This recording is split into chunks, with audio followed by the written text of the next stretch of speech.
Hello. Hello, good afternoon, everyone. Just please pay a little bit of attention. We'd like to just inform you that you have inscribed for speaking in this cluster, and we have reserved the first row for the panels, and this for the speakers, the second row, and you have to be there when the moment arrives so that you will be able to make your interventions. So please remind that the rows are reserved for the speakers on the second row and the first row for the panelists. Thank you.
Good afternoon.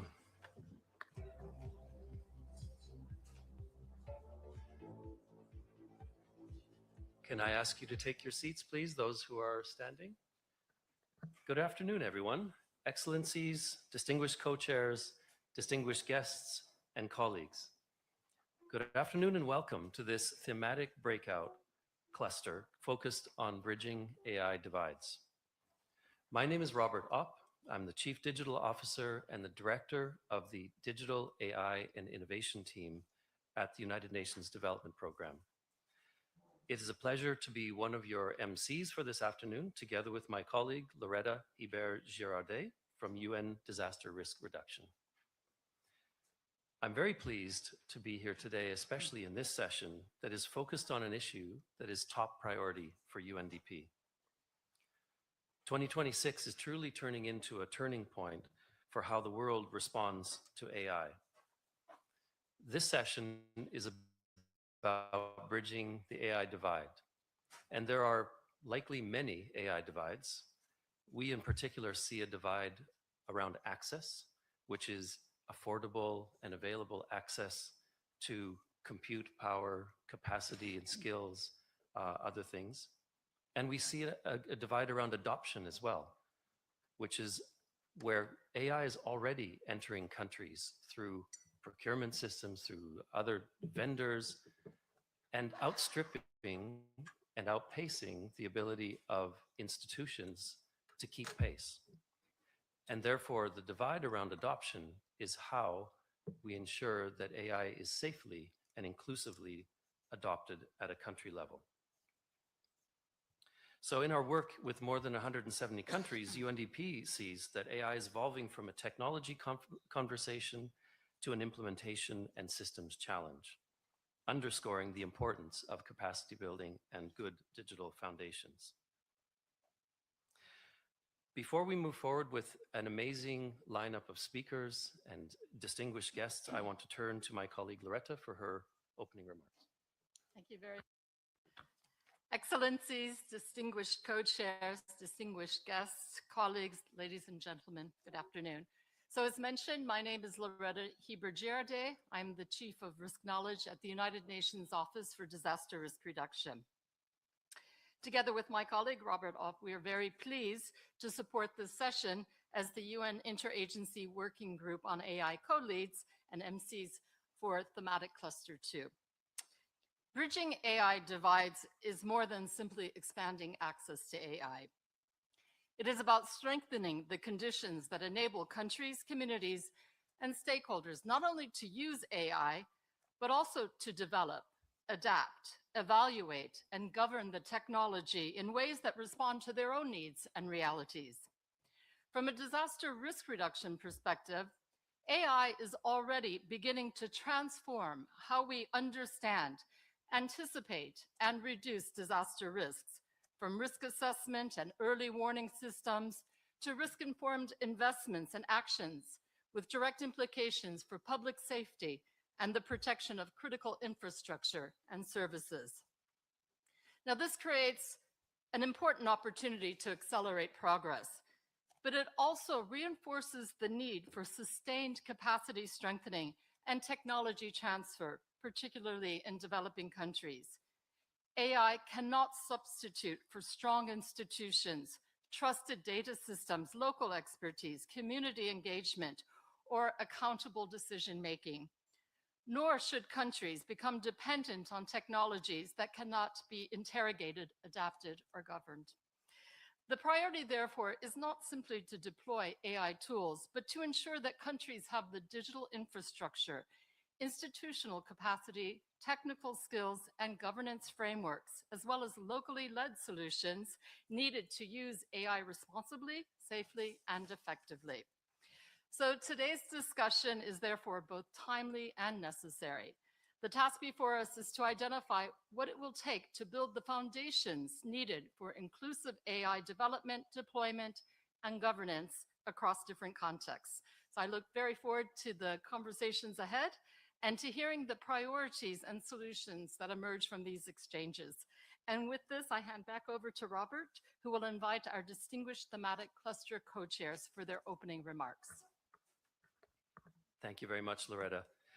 It is now my pleasure to invite to the podium here with us His Excellency Samba Diouf, who is the Minister of Communications, Telecommunications, and Digital, Republic of Senegal, and Mr. Yovan Courbalier, who's the Executive Director of Diplo Foundation.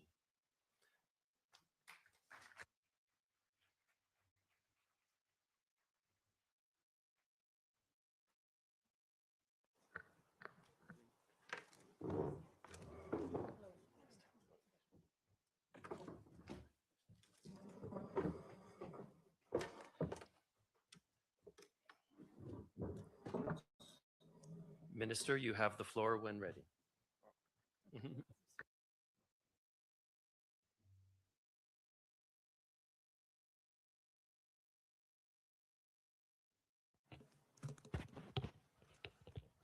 Thank you very much. Good morning, everybody. I'm very happy to be here. I'm very honored. And it's a great honor for me to be here discussing about our exciting topics. AI today is shaping our lives.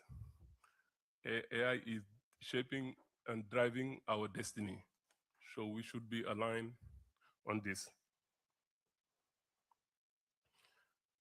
It's a great honor for me to co-chair this session alongside with Mr. Yovan, Executive Director of Diplo Foundation, on these exciting topics, bridging the AI divide through capacity building, equitability access, and strong digital foundation. AI offers a lot of opportunities, and those opportunities can only be fully realized if they are unified access. Today, disparity in the connectivity are very broad. People who develop AI do not align with the consumer. Our collective responsibility is to ensure that the transformative technology become a driver of shared prosperity rather than a source of deeper inequality. We must create the conditions that enable every country, particularly the developing countries, to build its own capability, adapt AI to its national priorities. In Senegal, this vision is rather heard of our New Deal technology, which is based on the big pillar of digital skills, AI, digital infrastructure, public platform, and so on, and innovation. Our country can meet a lot of challenges. We must strengthen our collective effort, ensure that the benefit will be for all of us. I hope today's session will help identify practical solutions, foster stronger partnership, and generate ambitious recommendation for more inclusive equitability and development-oriented or global AI. I thank you very much for your attendance, and thank you very much for your time.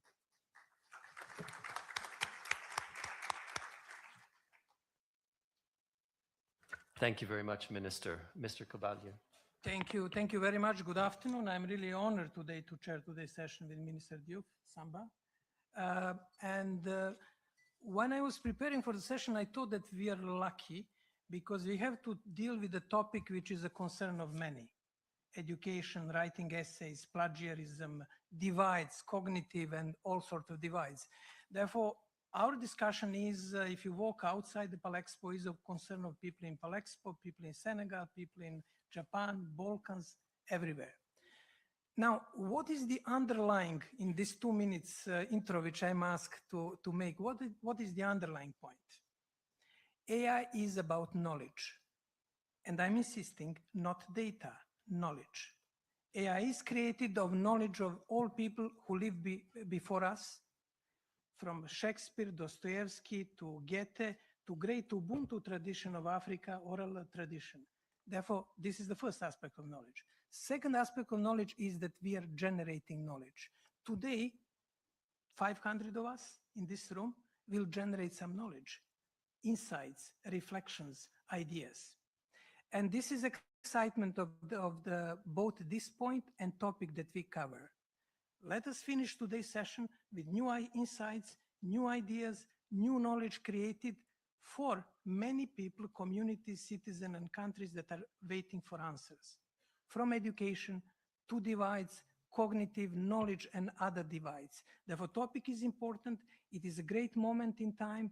It is a great group of people, and let us use it to the maximum to generate something new, not by AI, by human wisdom, creativity, and empathy, I would say. Thank you. Thank you, Mr. Kobalia. Okay, now I'm very pleased to introduce the next segment, which is a fireside chat with two incredibly distinguished guests. There's also a little bit of choreography involved. I'm going to introduce our fireside chatters, and then the four of us are going to move off of this podium, and we will invite our extremely distinguished guest to come to the stage. So with that, I am very pleased to introduce that we have for our fireside chat today, His Excellency Felix Augusto Antonio Ulloa, Vice President of the Republic of El Salvador, and His Excellency, let me do your name again, Your Excellency. I apologize, because I missed one of the names. Forgive me. His Excellency Felix Augusto Antonio Ulloa Garay, who is the Vice President of El Salvador, and His Excellency Dr. Khalid El Anani, who's the Director General of UNESCO. So with that, let's welcome them as we move off and they come up. Yeah.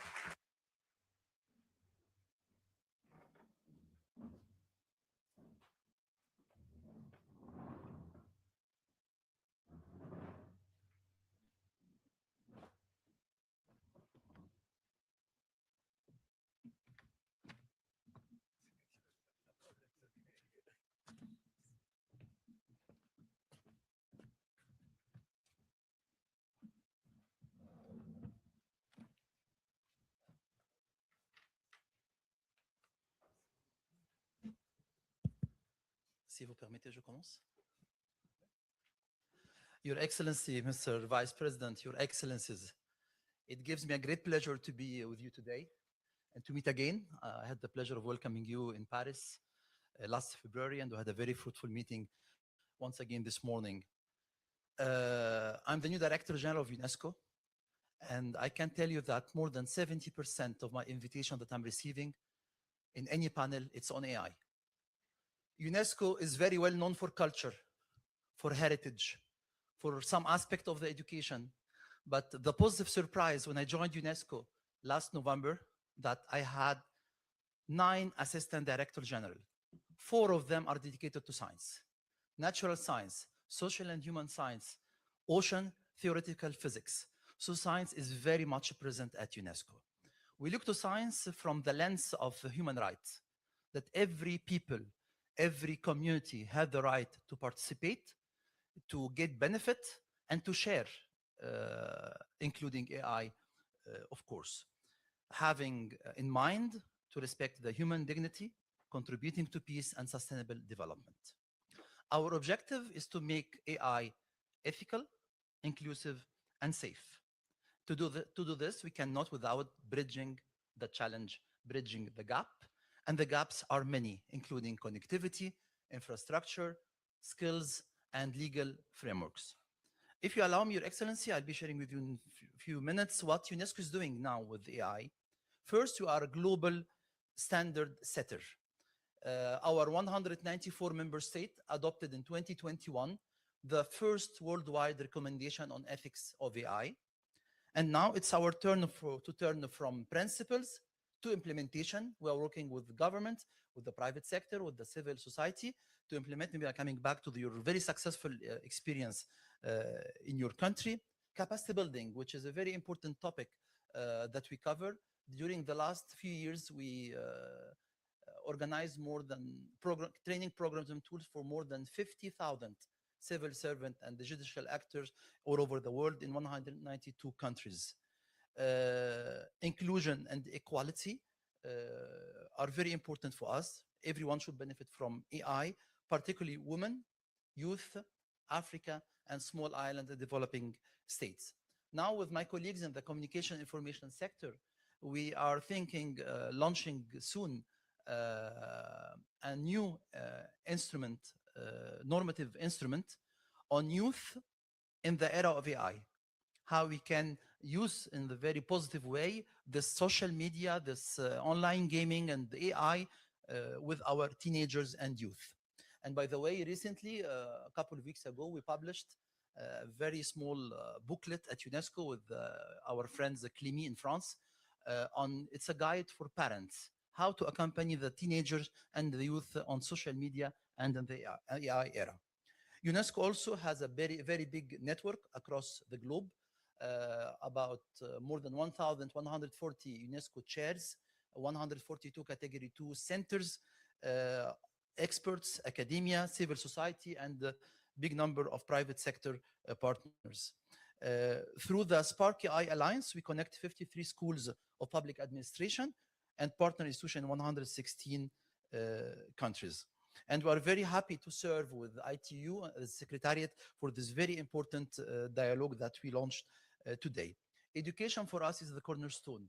And today I'm coming from Paris with a delegation from UNESCO, from the education sector, the basic science, the social and human science, communication, information, because as I said in the beginning, AI is everywhere in our daily life today. Even when you speak about the future of education, it's in AI. Culture, it's AI and culture.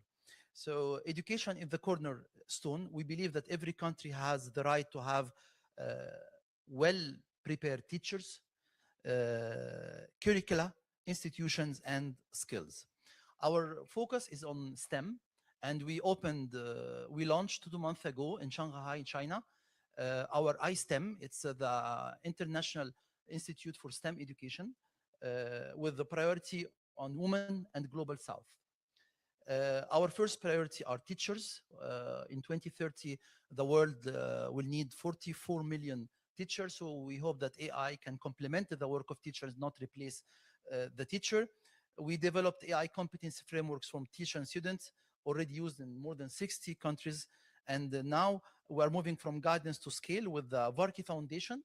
We will train more than 1 million teachers by 2028. Another priority for UNESCO is AI and the digital literacy. We are supporting 40 countries integrating media and information literacy in their curricula. We work also with the content creator to promote ethical use of AI and strengthen critical thinking online. Today it was mentioned the cultural bias and the languages.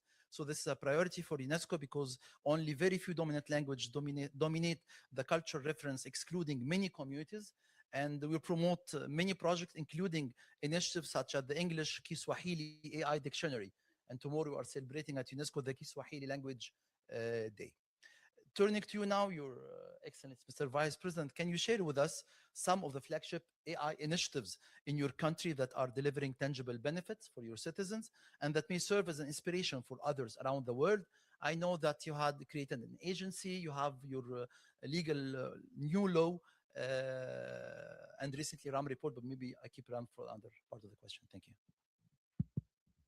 Thank you, Doctor. I'm sorry about that. We used to speak in French, mais si vous me permettez, de cette occasion, je voudrais parler. But if you allow me on this occasion, I'll speak in Spanish. Why? Because you don't have a phone for the translation. J'espère. Désolé, mais nous sommes habitués à parler. I'm sorry, but with Mr. Director General, I'm used to speaking in French, and he surprised me because he spoke in English. But I will be speaking in Spanish. Le plus simple, c'est parler en arabe. The simplest would be if you speak in Arabic. L'arabe et l'espagnol, il s'agit de deux langues. Arabic and Spanish are two official languages of the United Nations, so no problem there. Thank you very much. To go on to the topic that the Director General of UNESCO raised, I'd like to start by saying that under this government of President Bukele, for the first time in the history of El Salvador, we are investing some 5% of GDP in education. It's our largest budget item in the national budget. And this support to education led us to reflect on the use of AI in our country's transformation. This was a commitment of President Bukele to enter into this revolution, as he called it in his first statement at the United Nations in New York in 2019, in which El Salvador was going to opt for integrating itself into the digital era. And AI was one of the most important vehicles to be used for that. So we started by signing an agreement with Google Cloud to be able to use Google Classroom, which is part of the Google Marketplace Plus that we're using now, in order to educate all students in the public education system in El Salvador. And in order to do that, we distributed over 1.2 million electronic devices, laptops and tablets, to students throughout El Salvador. Students and teachers are using Google Classroom on a daily basis in our country's classrooms. And then last year, in an agreement with Elon Musk, President Bukele managed to agree the free provision of the use of AI. This platform that pertains to Elon Musk, we were able to use this platform for free for personalization for each student. There is an AI tutor for each student within the public education system from El Salvador. This is positioning us as a country that is preparing its human talent so that new generations can be competitive in this modern world, in this contemporary world, and in this world in its digital age. The use of AI, therefore, in education in El Salvador is a daily practice, but this is also true in health. In November last year, President Bukele announced the program Dr. SV. It's a telemedicine program by which all of the citizens of El Salvador will have access to a doctor 24 hours a day through this system. From their telephone, from their laptop, they can consult with a doctor immediately at any time of day without having to go to a hospital. We have had 1.6 million consultations in its first 6 months. We are therefore expanding out hospitals, we would have needed thousands of doctors and hundreds of hospitals to reach that many people, but we have been able to do that through an AI platform. Recently, in a press conference, just a couple of months ago, the president also announced that we are now going to enter into a new phase in healthcare in El Salvador, treating more complex diseases such as diabetes and other illnesses, allowing patients to consult with doctors, doctors issuing prescriptions. They can then go to pharmacies, a network of pharmacies in the system, delivering that medicine for free. And if laboratory tests are needed, these are also done for free at that stage. The doctor then reviews and refers to a specialist or not. This is AI applied to health. The health of citizens of El Salvador is guaranteed by AI, which is then saving lives. And we can say that making use of AI, therefore, is leading us to save a lot of lives of El Salvadorians, as well as educating the new generation and preparing them for the new era. But we cannot implement this public policy in a disparate way.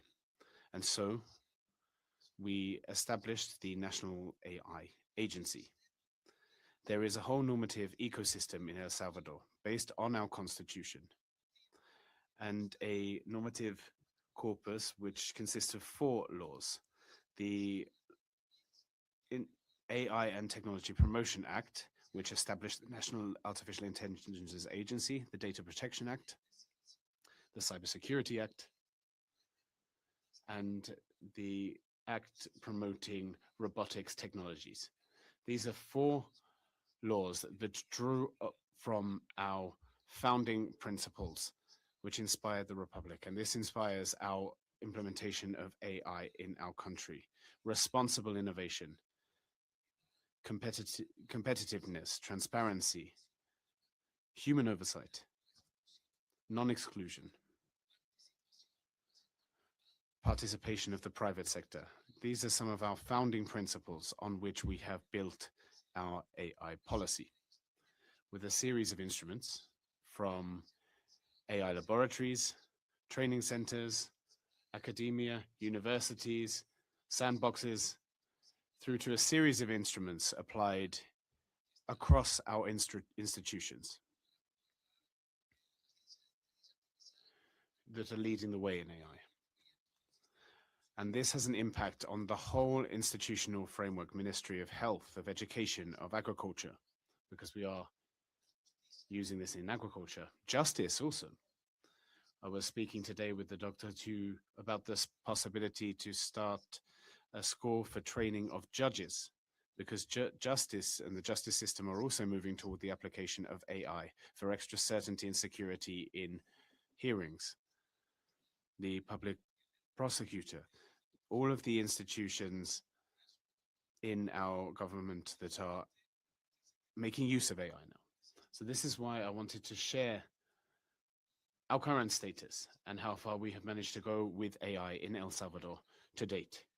I could continue to speak about other areas in which with the digital economy using AI, El Salvador since 2021 has been positioning itself as the first country of the world to adopt a digital currency, Bitcoin, as legal tender. We are one of the first countries in the world that has an agency which certifies and authorizes enterprises working with digital assets. 113 enterprises throughout the world have established themselves in our country, but that would be a topic for another discussion going away from that. Thank you.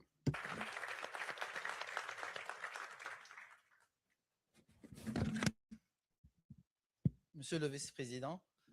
So, Chair, now Vice President, I can only echo my congratulations to you, to your civil society, to the administration of your government for this transformation, this digital transformation of the country.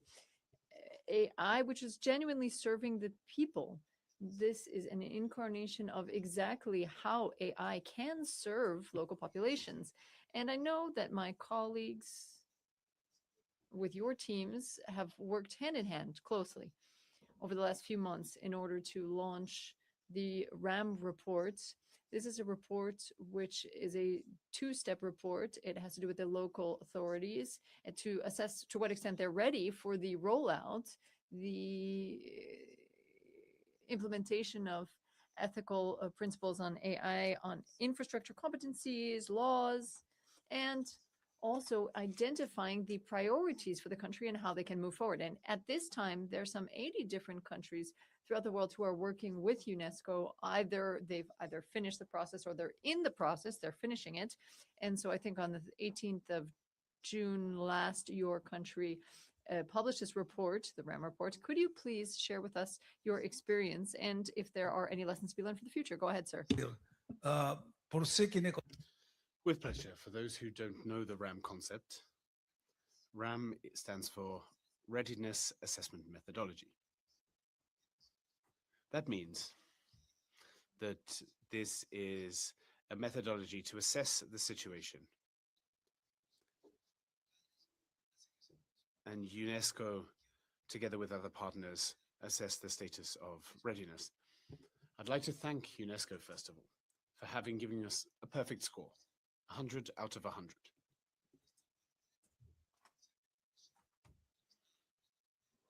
I think this recognizes how far we have come in this area in El Salvador, but all the more important are the recommendations that the RAM report puts to the country. And I should highlight that one of the sub-indicators in legislation is where we stand out in score compared to other countries in the region. And some of the giants in the industry, such as Google, have decided to set up a hub in El Salvador, in this area, in recognition of that. But there are also weaknesses. With every strength comes weaknesses, and these have also been flagged up by the RAM report.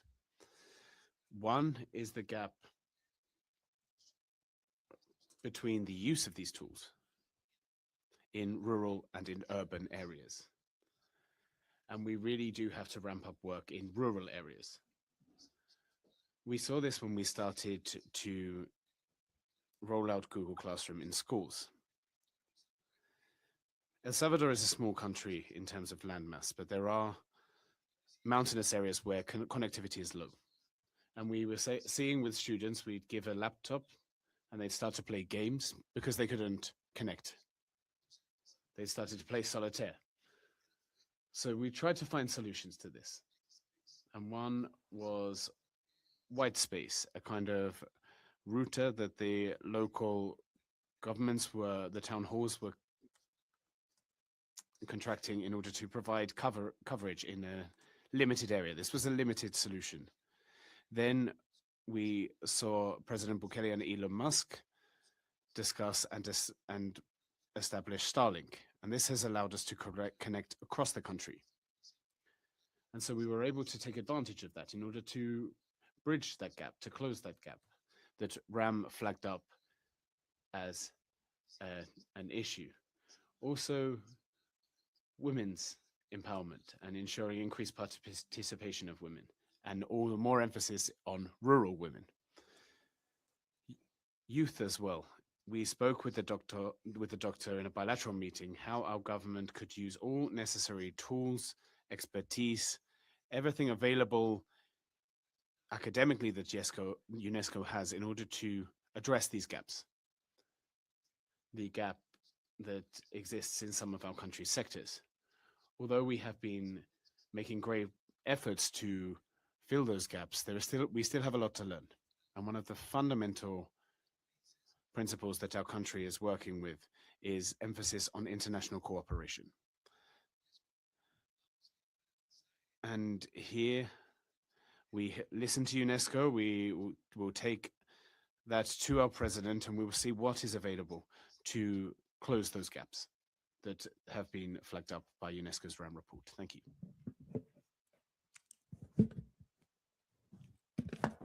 Merci, Monsieur. Thank you very much, Vice President.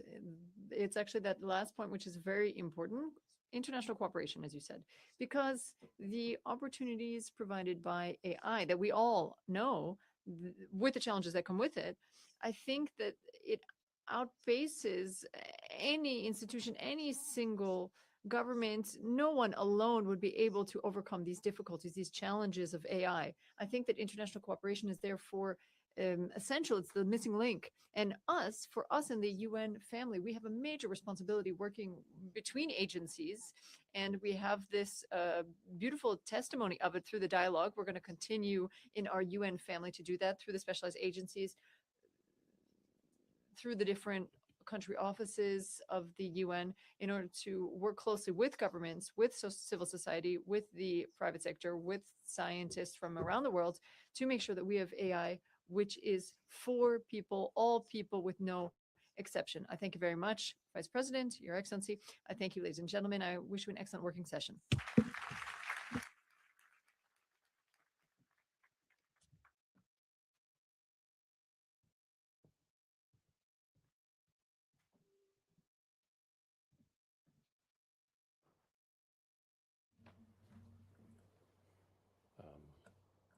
Okay.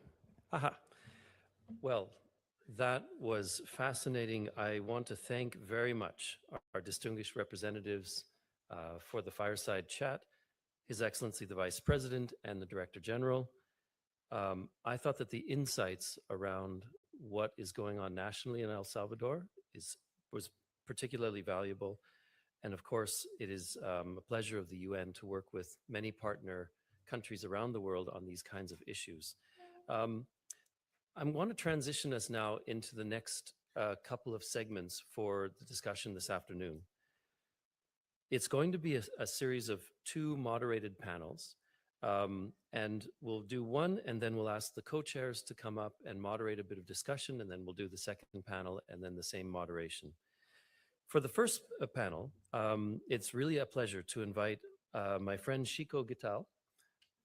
Where'd she go? Chico Gital, who's the founder and CEO of Kala, to introduce and moderate the first panel. Chico, over to you.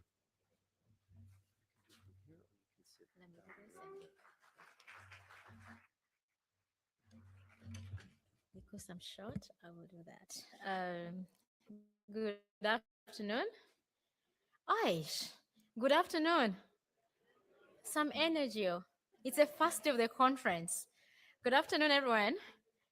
Again, good afternoon. Yes, some energy. It's my pleasure to be here. This is my first AI for Good. And of course, the first global dialogue. I'm really excited about this because we've been having this discussion for a long, long time. And it's time that the world comes together and speaks. For this session, I just want to give like a bit of opening. Artificial intelligence is reshaping economies, public service, and societies. But its opportunities and risks are not shared equally. Nearly 3/4, put a mark on that, of the world is now online. Yes, even Africa, we are at 60%. Yet, deep divides remain. Connectivity, compute, high quality data, skills, financing, and institutional capacity. These gaps shapes who gets to participate in and benefit from and help govern AI. And the fireside chat actually showed a bit of that. Our session tackles one of the most consequential questions in the global AI governance. How do we ensure AI transforms potential reach and transformative potential reaches all countries and communities? And I'll double down on communities because Africa is a communal-led economy. Capacity building must move from beyond narrow. And I always tell people, if you've heard me speak, capacity building in AI should not just be about how to use AI and ChatGPT. It needs to be tailored towards a coordinated approach towards building and creating AI for us, by us. It means investments in skills, jobs, standards, open system, and sustainable financing, where a South-South cooperation and linguists, all our 2,000 languages in Africa, and 7,000 languages worldwide actually included. But beyond language, it's our culture and our context must be included. And the word is must. We have 25 minutes and we hope to be able to tackle some of this. I have an amazing panel. I was looking for them before this session started because I needed to see all their faces. I'll start with Pedro. Pedro is the Acting Secretary General for UNCTAD. He leads the UN's Voice on Trade, Technology, and the Digital Economy for developing countries. I did see Pedro. Okay. Yeah, he was. Next up is Gilmar. He's a member of the UN Independent Scientific Panel. He's also a researcher at one of my favorite labs, the Microsoft AI Researcher, AI for Good Lab in Nairobi, emphasizes on Nairobi, and researches on advancing locally relevant and data-driven solutions across Africa. The next few names I'm going to butcher because I'm from Kenya and my language is quite hard. Gilles Thonet. He's the Deputy Secretary General for International Electronical Commissions. He shapes the global technical standards underpinning trustworthy digital systems. Welcome. The next, this one is proper butchering, Arutun Avestiani. He's a director of Ivanokov Institute for Systems. He'll tell us how it said his name and everything. And program from the Russian Academy of Sciences. They build open source and full life cycle infrastructure for trustworthy AI. I saw some of his work, quite impressive. Then there's Katarina Frey. She's the co-founder of and executive director of ICANN. They lead a global initiative funding inclusive, sustainable AI for the global south. And as I can see, there's something missing in my panel. There's no government representation. And I took matters on my hand and invited a government spokesperson. I want to invite Kanono Lamashomon. He's the deputy minister from Lesotho. But why he's in the panel, because there are many ministers from Africa on this session. Thank you so much for coming. He's the chair of the AU Specialized Technical Committee on Communications and ICT, the experts panel. I've worked with him very closely on many issues, and he's very good at representing Africa. Welcome, everyone. And I will take the liberty of sitting because this is going to be a great conversation.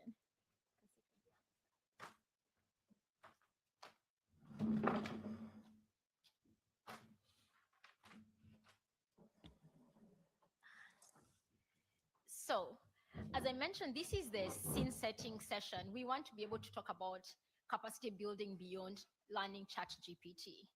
Pedro, you start us off.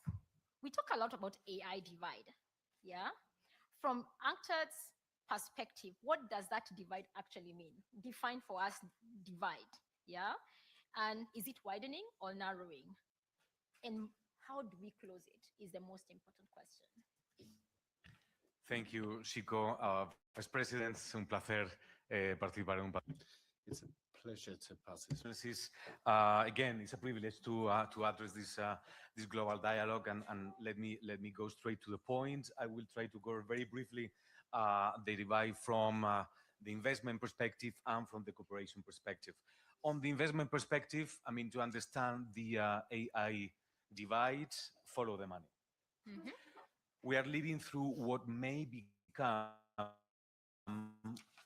the biggest capital expenditure boom in modern history. Let me give you some figures on this. The world will spend close to $800 billion on AI infrastructure this year alone.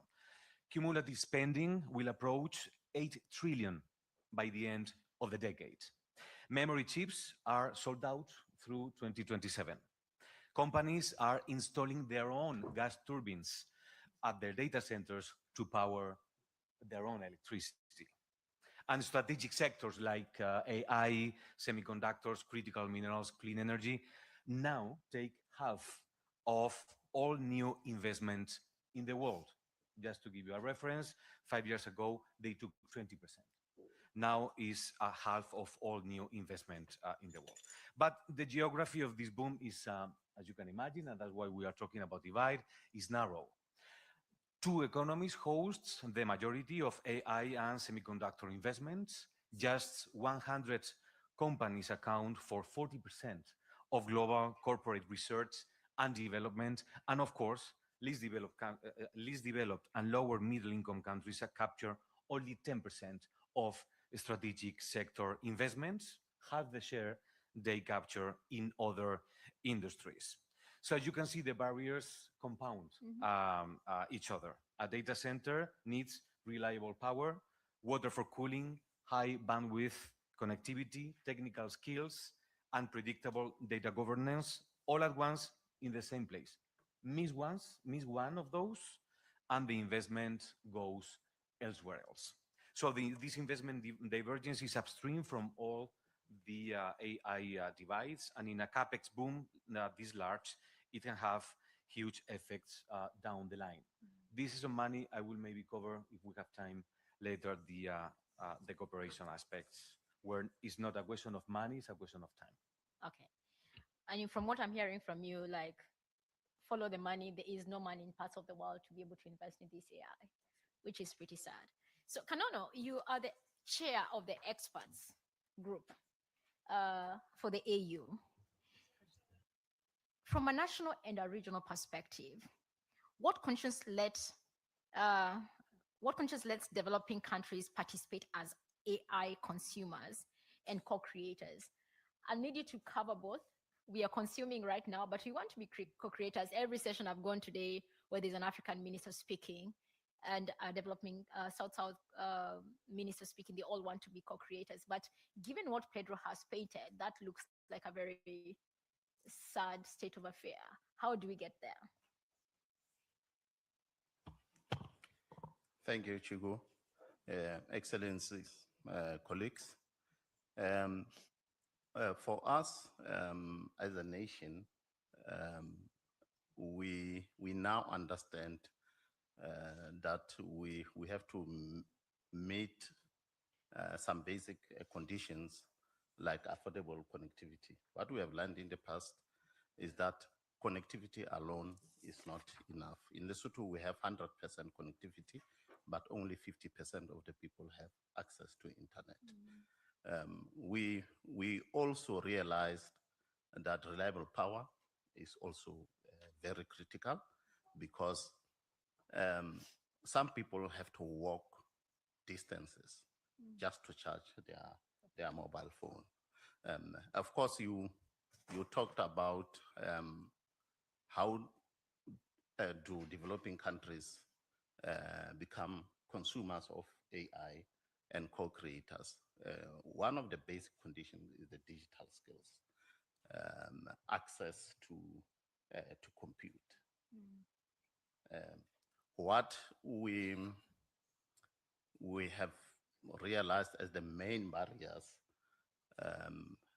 of course, most of the people will say access to compute, but we have noticed that data is the main barrier. Our Deputy Prime Minister actually proposed that this forum should consider coming up with a framework to deal with unstructured and fragmented data sets, because most of the public sector data is either fragmented or unstructured. Those issues can be solved with, technically they can be solved with implementation of interoperability platforms and the REC systems. But the question is, can they be trusted? But if we have a common framework on how to deal with such data, then every AI solution can find its way into every market. The second barrier is the skills. Unfortunately, AI does not depend on a single skill. You would need specialists in cybersecurity, people who can manage data centers or even build data centers. If we can meet those two conditions, then we'll be able to drive demand. The demand will make compute available.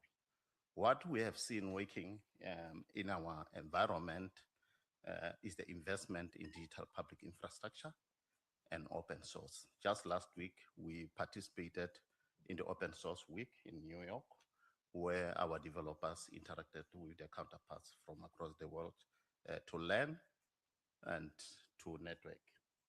Thank you. Thank you. Thank you so much, Deputy Minister. I'm writing notes and I'm seeing there's a story that is writing itself. Abebe, you're the researcher. You're everything that Kanono was speaking about, right? You're the scientist, the researcher. You're building AI for Africa. How should linguists and linguistics and cultural diversity be embedded in capacity building? And I know some of your work, so I will not put you on spot, but I want you to speak from what's needed. Is it the data sets that he's mentioned about? Is it application? Is it local expertise, the skills part?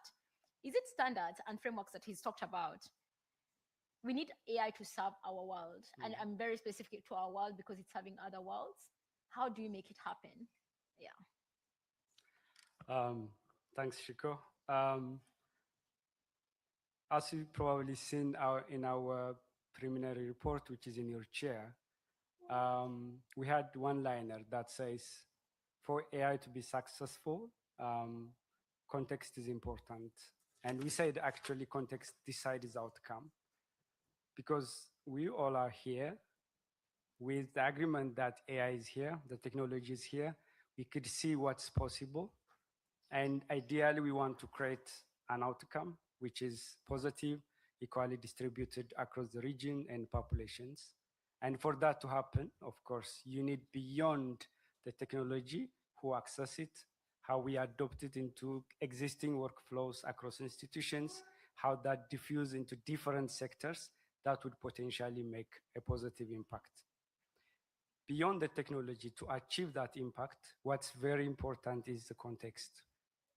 Professor Wangari Maathai, which is a known Kenyan environmentalist and sustainability expert, said, you may do the right thing, but without context, you are actually off track. And I quote that because AI as a technology should refrain from repeating the same mistakes we had as many sustainability efforts in the past. That means we have 7,000 languages as discussed today, but it doesn't mean that a technology would equally serve all of them. That means we need to be more practically driven, context dependent, so that the way we build purpose-driven, locally aware technology, that is a way to make an impact going forward. And nothing is more important to understand the context than what Shiko asked, culture and diversity. All these are the clear baseline to understand data, which is called knowledge, as the co-chair mentioned. And for that to happen, let's not bring, let's not assume an AI model that understands all the context at once for all language. That would be very difficult. Rather, I'm an African, given the different challenges we have, it's very important to understand the problem, the purpose, the actual resource, the infrastructure, and the outcome. That way of really bringing the promising technology into the actual problem we try to solve would be a best way forward. And as I said, context decides outcome, and we only understand the context when we bring different stakeholders from the government, from the private, from the youth, from grassroots communities, which are the driving forces in Africa. That way, we put people at the center of the design process, which enhance the chance of really bringing the technology for positive impact. Awesome. Thank you. Thank you so much. That is amazing. Gilles, we had a quick discussion about your questions, but what is the role of international standards in developing countries to become AI creators? I'm not giving you the leeway to talk about consumerization. Is how do we make, what are the standards that we need to put and frameworks we need to put in place for African and developing countries to be co-creators of AI? Yeah, well, thank you for the question, Excellencies, dear colleagues. I would like to make the case for standards and international standards. one of the most practical tools actually for developing economies and developing countries to become, as you said, not only AI users, but AI co-creators.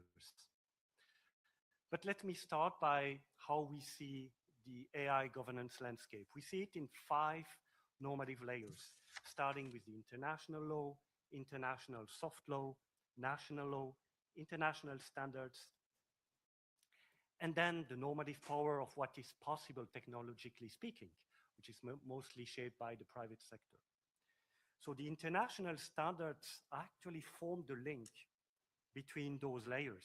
They translate principles into practical tools. They provide the basis for regulation to governments, and they also give industry a common language to make products safer, to build interoperability, to make services and products more secure.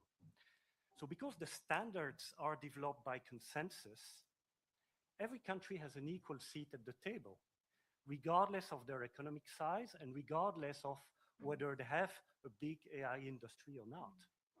So a country doesn't need actually a big AI footprint industry to shape the rules and the standards that will govern this area. So the participation itself builds the capacity, and they give national experts the knowledge they can use, they can leverage, they can adapt to build on these tools. If you look at the World Bank 2025 World Development Report, they call standards the invisible infrastructure. I think that's exactly right. The standards are largely hidden, they are unseen, but they power the world because they make actually product safer, they make product interoperable, and they make products operate across borders as well. But this invisible infrastructure rely on a very physical infrastructure. My neighbor mentioned data centers, for instance, energy efficient data centers, the grid security, energy supply. All those elements are the base layers of AI. They're not compute. They're not, memory sticks. They are energy. Without reliable power, there is no AI. That's as simple as that.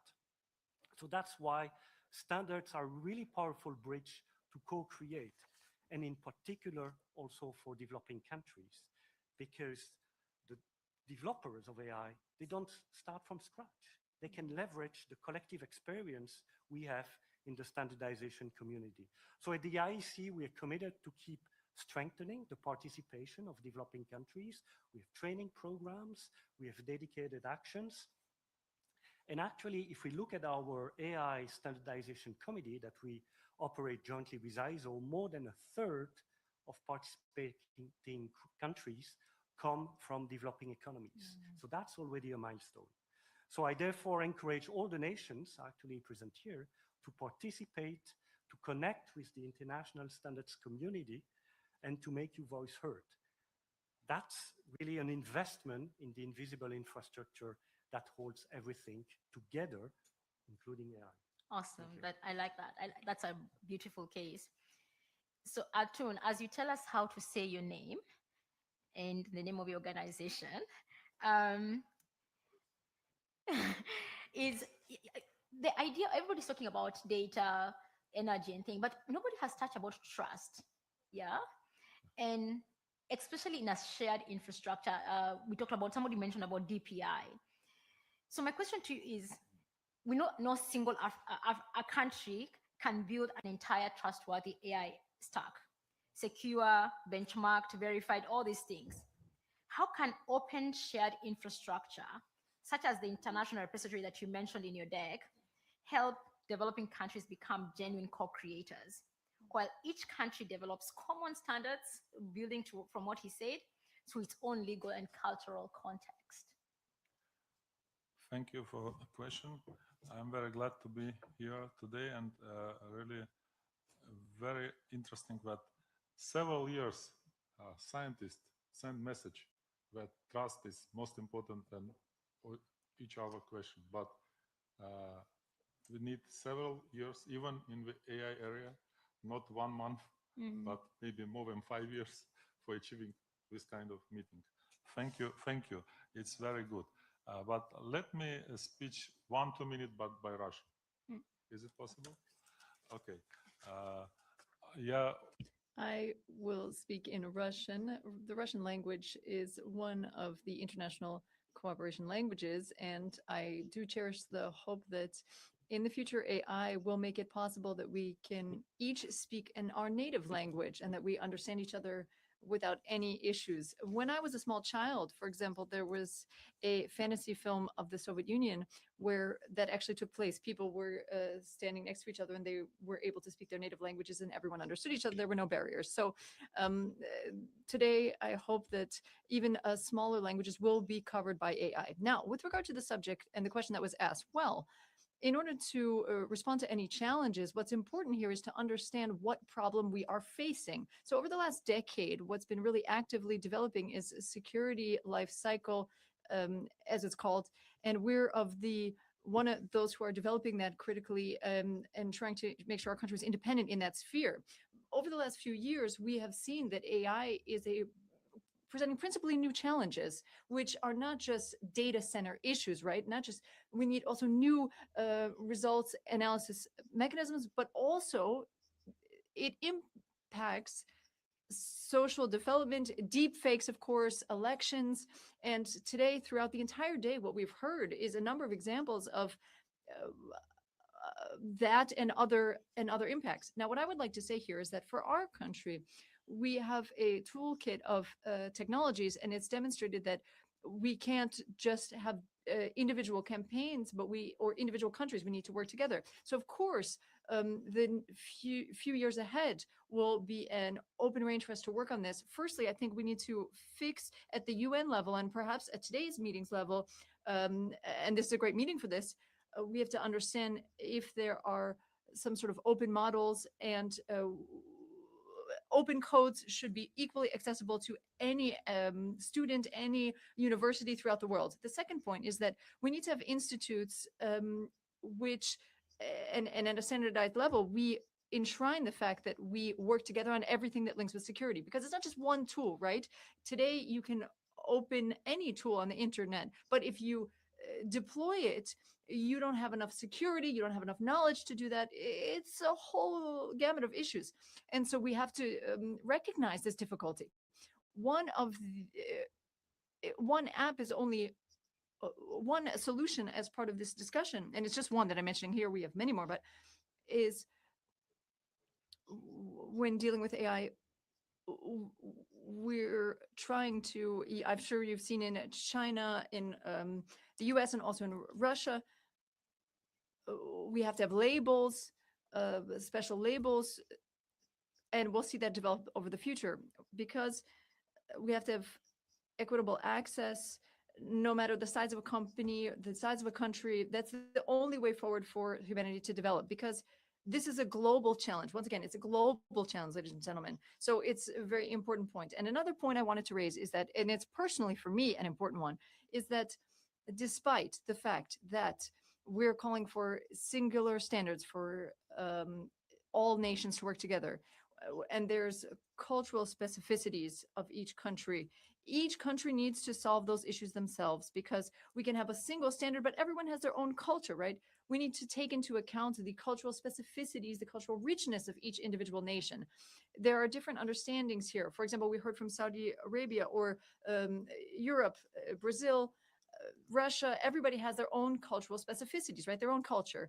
And we can't overlook this step in history. We have to have 100% reliable technology, which would allow all at a national level,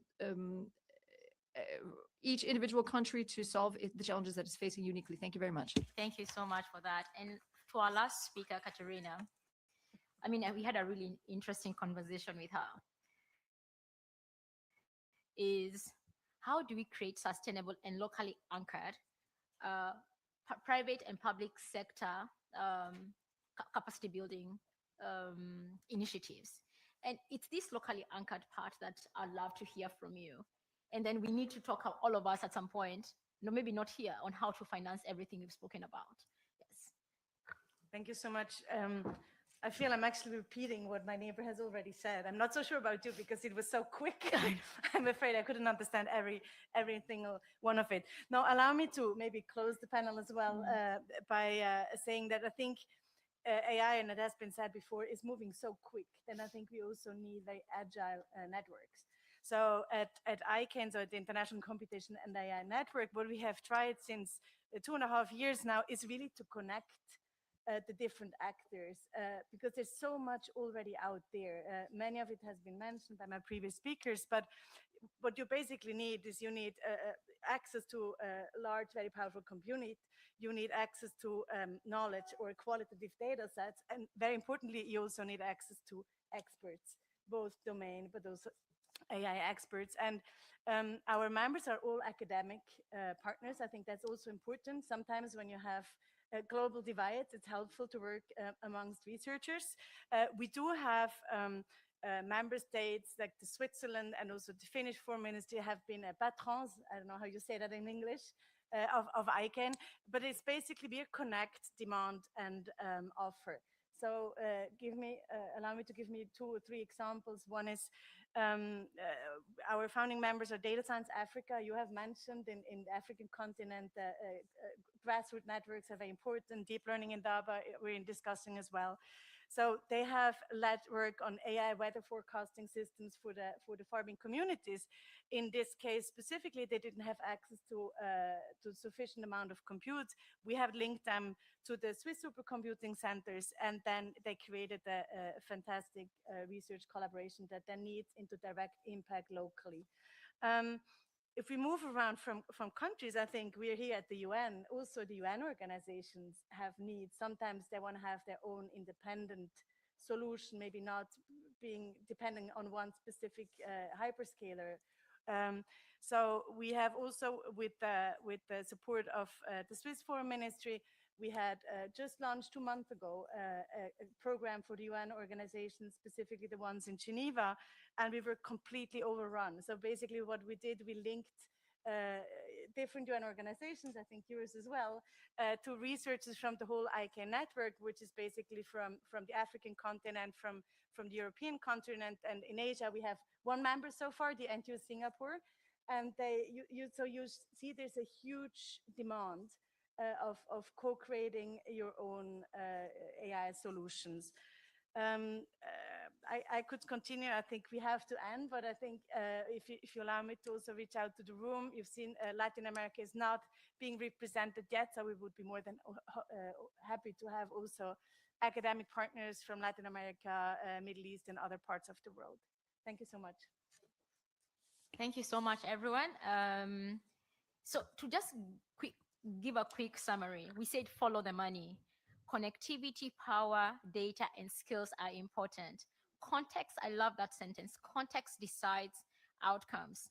Purpose-driven, locally aware AI is what is important.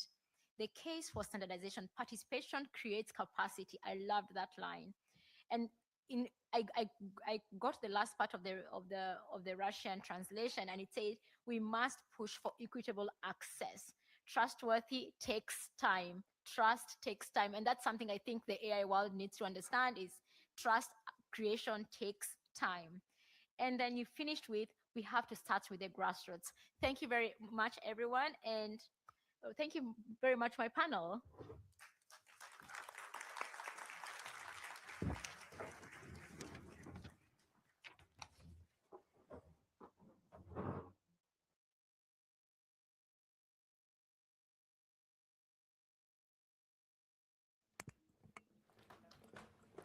Thank you very much, Shiko, for running a very interesting panel. Can we just appreciate them again, please?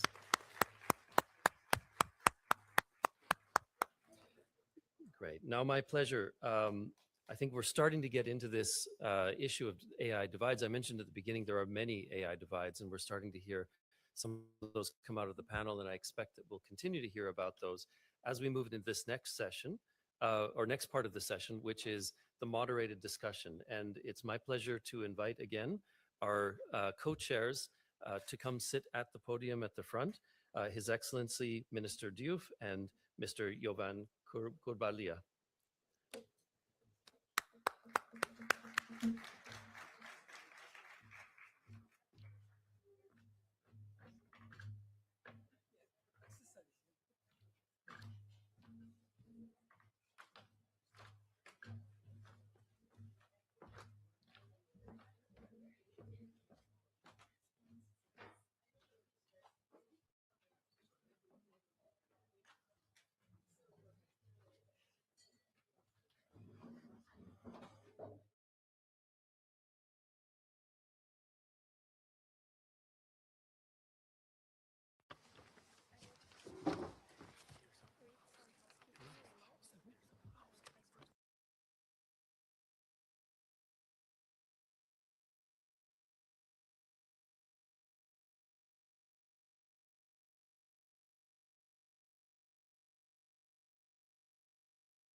Hello, everyone, and thank you for your patience.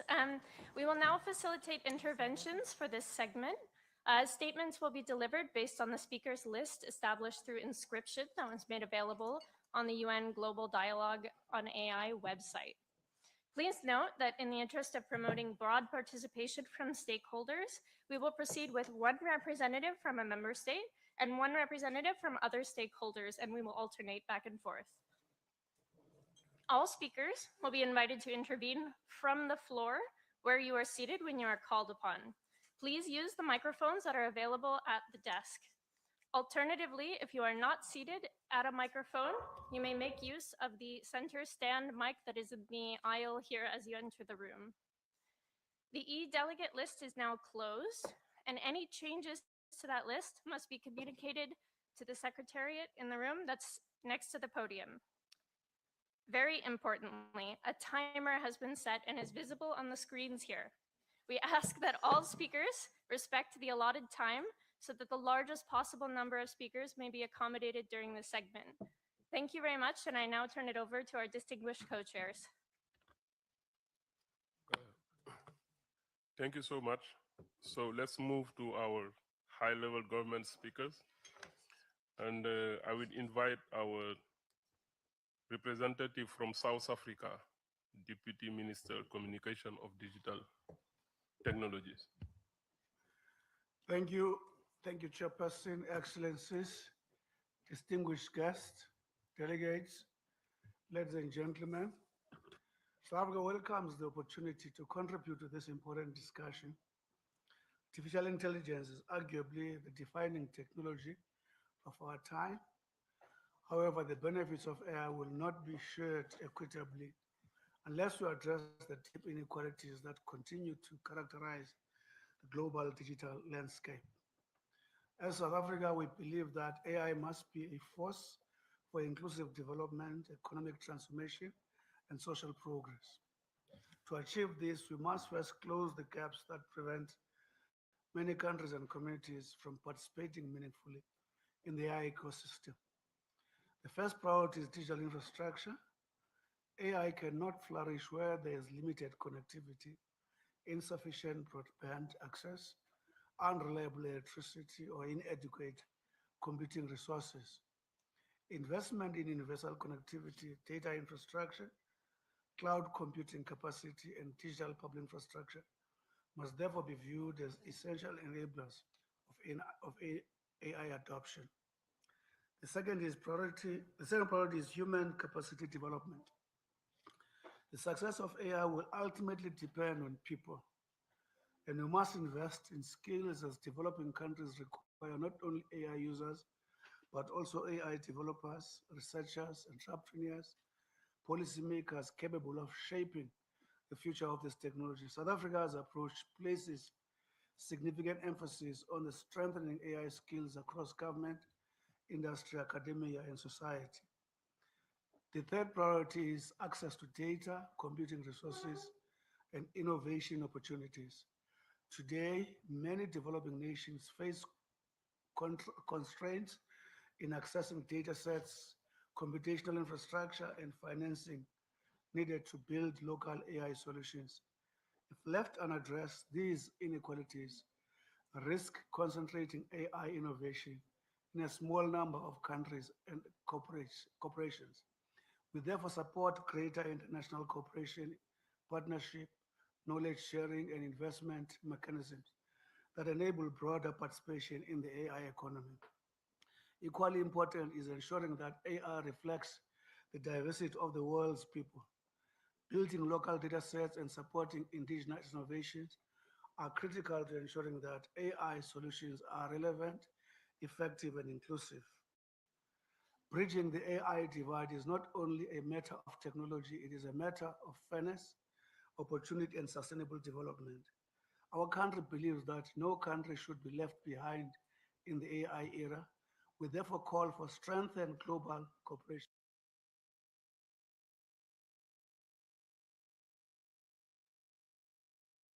Thank you so much. We just have 3 minutes. Okay, you mentioned about investment.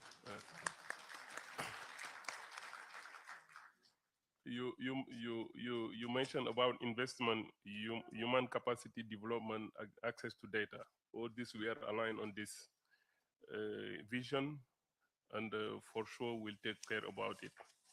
The next stakeholders is from Interpol, Mr. Huan Zhangfu. Okay, good afternoon, Excellencies. Can you raise the hand? I'm here. Okay, thank you. Sorry.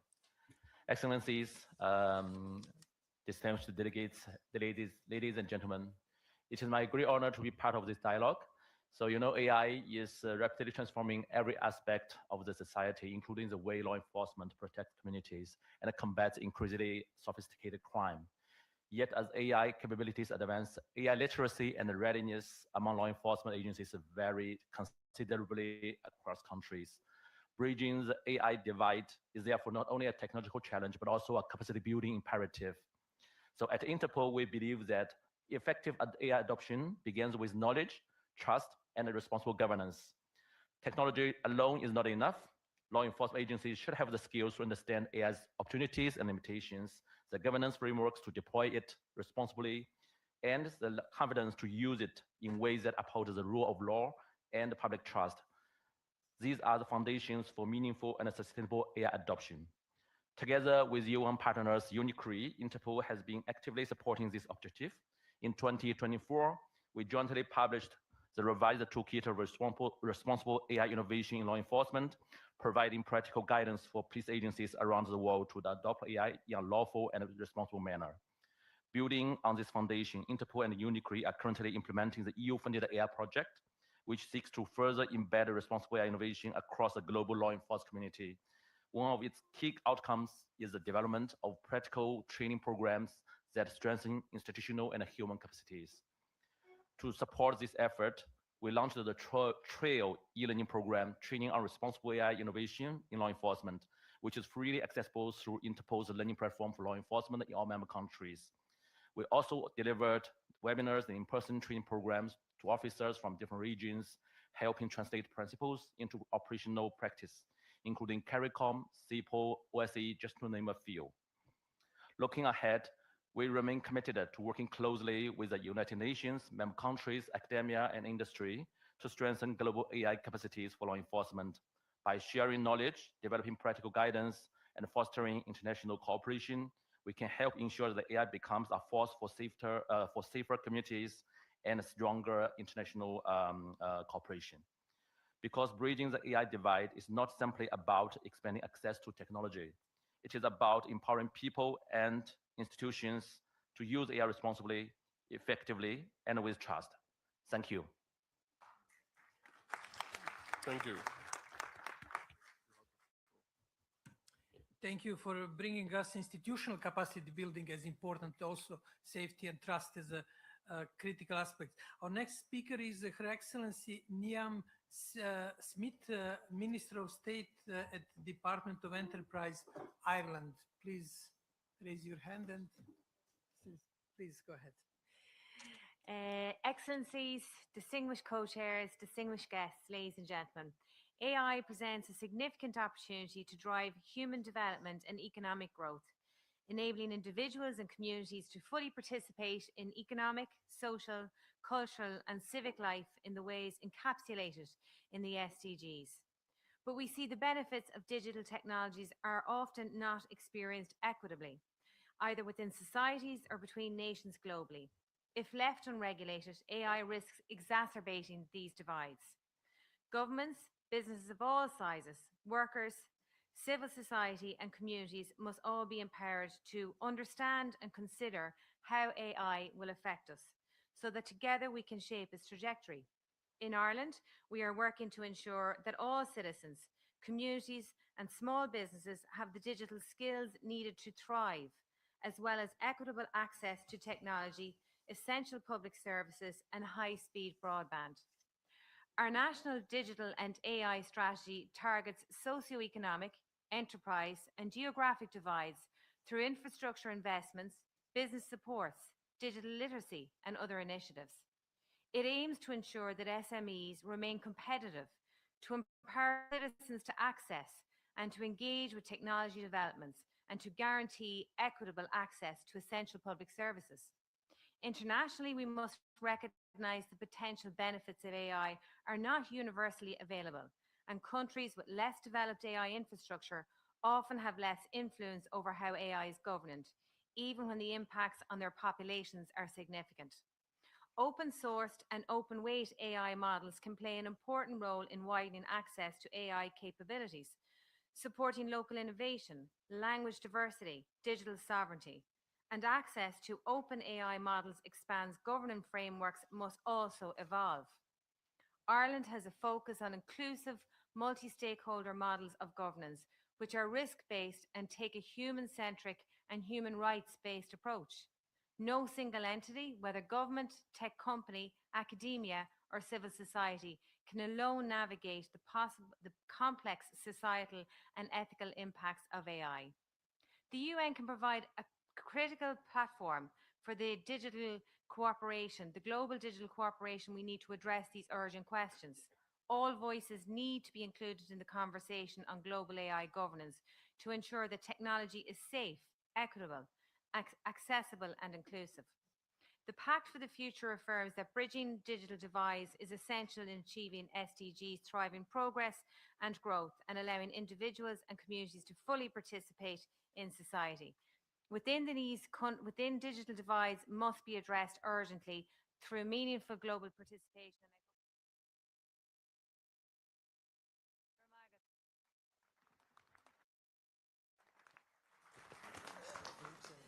Thank you, Minister. The technology doesn't have any mercy, but it was so great.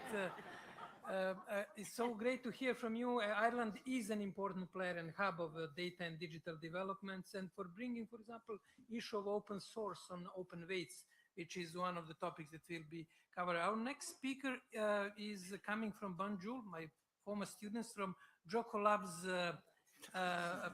CEO, Poncelate Ilelei. Poncelate, where are you? No? Is Poncelate in the room? No, it's pity. He's my former student. I'm expecting him to be here. Okay, then the next speaker is from Golden Gate University, Smriti Gauthaman, Global Professor of Practice. Just raise your hand if you're in the room. Yes. No, he's a government representative. No, it seems that other stakeholders apart from governments are not present. Then we have the stakeholder from Bangladesh, Bazlur Rahman, a Chief Executive Officer. Please go ahead. Thank you, sir. Moderator, distinguished participant, and excellencies, let me add one simple question. What happens when AI reaches a community before skills, trusted information, safeguard, and institutional capacity reach the community? The digital divide does not disappear. It becomes an artificial intelligence divide. I come from Bangladesh, where millions of people live in rural, coastal, and climate vulnerable communities. For them, the AI divide is not simply connectivity or computing power. It's divided in a language, data, skills, reliable information, institutional capacity, and power.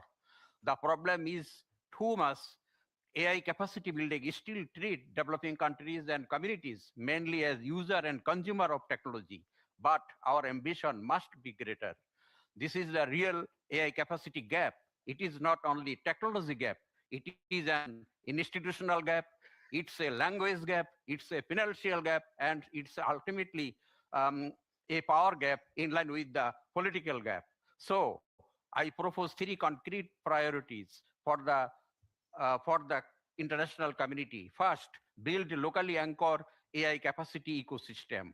Second, invest in linguistic and cultural inclusion. Third, create sustainable and accessible financing. The fund should support local language, AI literacy, synthetic content verification, prevention of technology facilitated gender-based violence, public interest AI, and meaningful participation in AI governance. My message is very clear.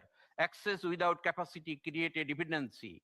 Capacity without local ownership does not survive project cycle.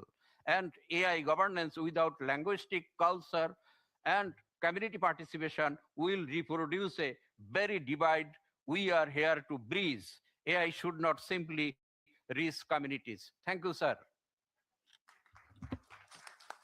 Thank you so much.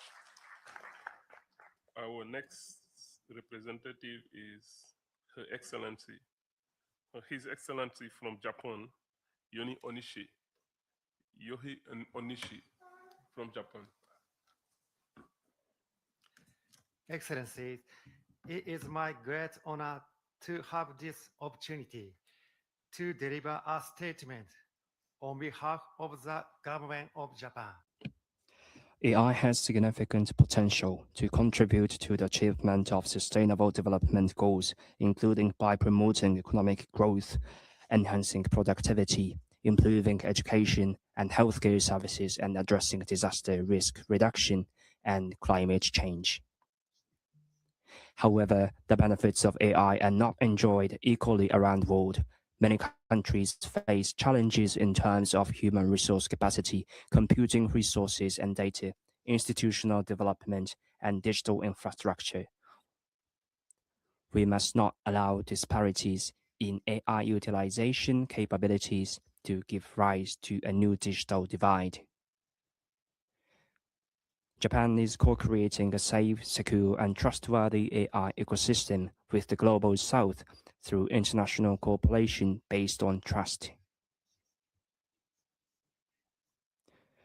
Cooperation toward the cultivation of AI talent and capacity building in particular provide the foundation underpinning such an ecosystem. For example, Japan is supporting the capacity development of a wide range of human resources in Global South countries, such as ASEAN and Africa, including through the use of various cooperation tools. We are providing such support not only to AI engineers, but also to policymakers, government officials, and education professionals. A defining feature of Japan's international cooperation is that it helps building foundations that enable each country to harness AI based on its own ownership and development strategies. This approach promotes close collaboration on joint research, the development of AI that reflects each country's languages and cultures, and the co-creation of AI solutions to address the social challenges that each country faces.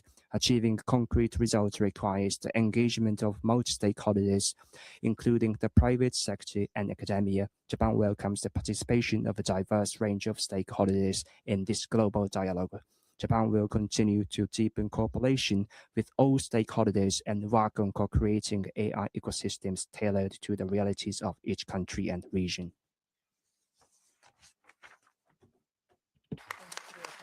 Thank you so much. Our next stakeholder is Shikot.ai. Christiana. Is Christiana around? No.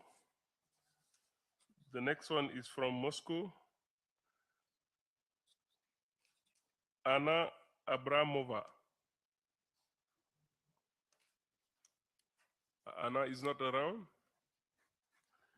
The next one is from AWS, Joshua.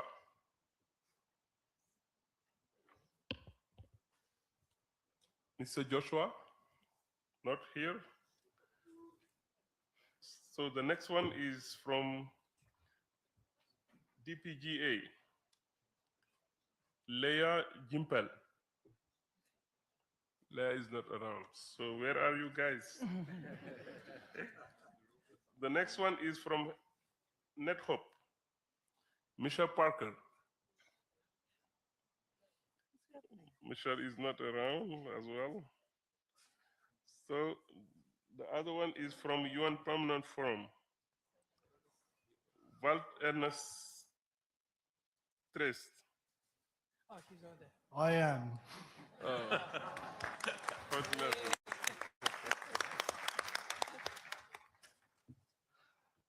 Distinguished colleagues, as noted in the preliminary report presented earlier today, most of the world's languages and cultures remain underserved, with AI development concentrated among a handful of the world's major languages.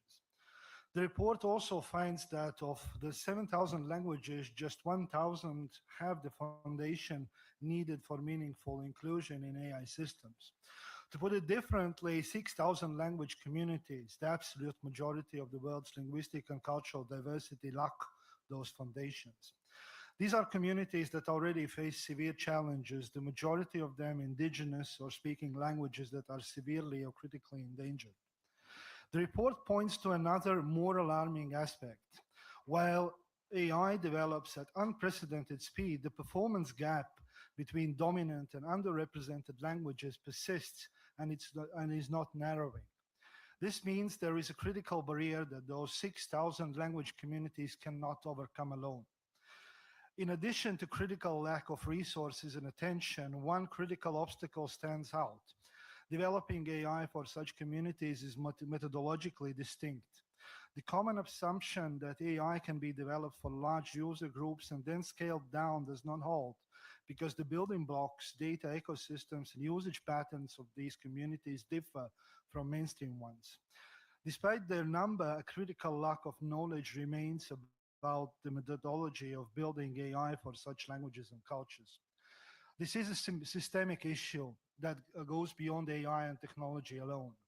It is a question of access, not merely to AI, but to the digital world itself and to responsible and responsive AI that supports these communities rather than marginalizing them further. Three parts could help close this gap. First, communities at the table. Indigenous peoples and other under-resourced language communities must be present when AI's development is discussed and shaped. Researchers, developers, and policymakers need to listen and hear these communities, both to understand their realities, feedback, and to strengthen AI's own capabilities. Second, dedicated research, development, and resourcing internationally and nationally, including technologically advanced countries, to explore how AI can be developed for underpowered communities. Closing this gap helps to build a more responsible and responsive AI ecosystems as a whole. Third, governance of data and technologies, not simply because these communities are right holders entitled to stewardship of their data, knowledge, and ways of life, but because such governance allows AI to be fit for purpose, non-extractive, and supporting of communities struggling to compete with the world's major actors. Thank you.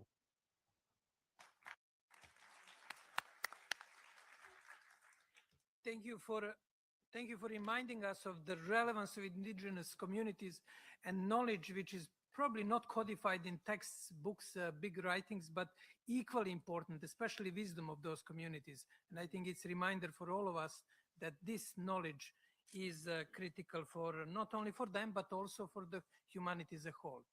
Our next speaker is Ambassador to the United Nations of Moldova, His Excellency Vladimir Tsuk. Please, Ambassador. Yeah, I'm here. You're here. Please go ahead. Thank you. Thank you very much. Well, first of all, I believe this discussion is indeed reflects what the independent scientific panel has described in its report. It's about gaps, and gaps are creating disparities. It's governance gaps, its resource gaps, capacity gaps. They create disparities and non-equal access. It also implication for human rights, for security, for democracy, for environment increasingly. And no country can deal with it on its own, but also, and we should also not allow that only some limited group of actors are controlling the AI.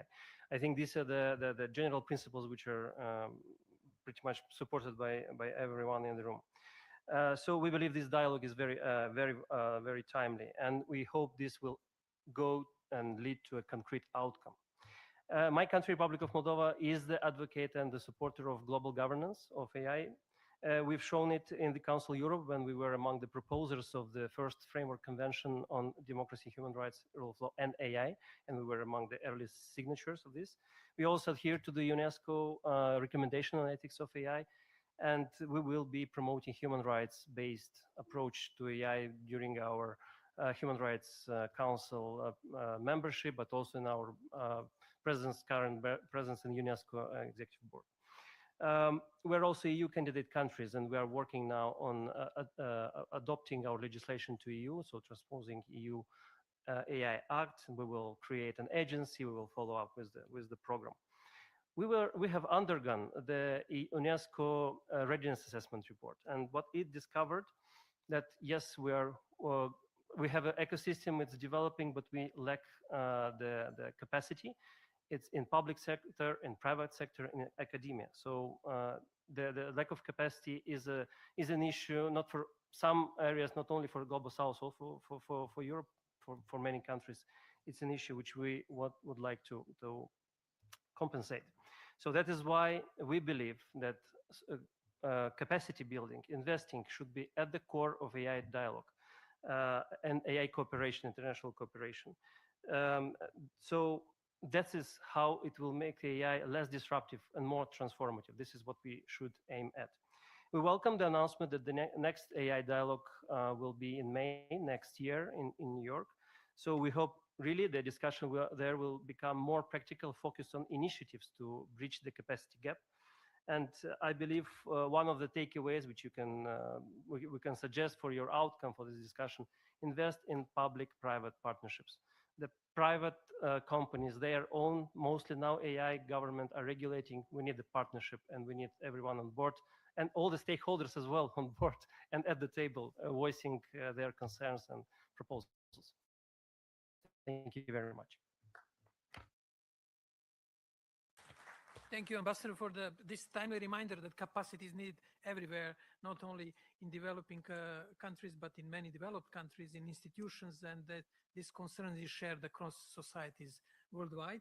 Our next speaker is ICAM, CEO of ICAM Telangana AI Innovation Hub. Raise your hand. No? We have to see what we are going to do with stakeholder participation. They're missing. Then next speaker is from ASEAN Foundation, Diera Paxi, Project Manager. Please go ahead. Yeah. Sorry. Good afternoon, Excellencies, distinguished guests.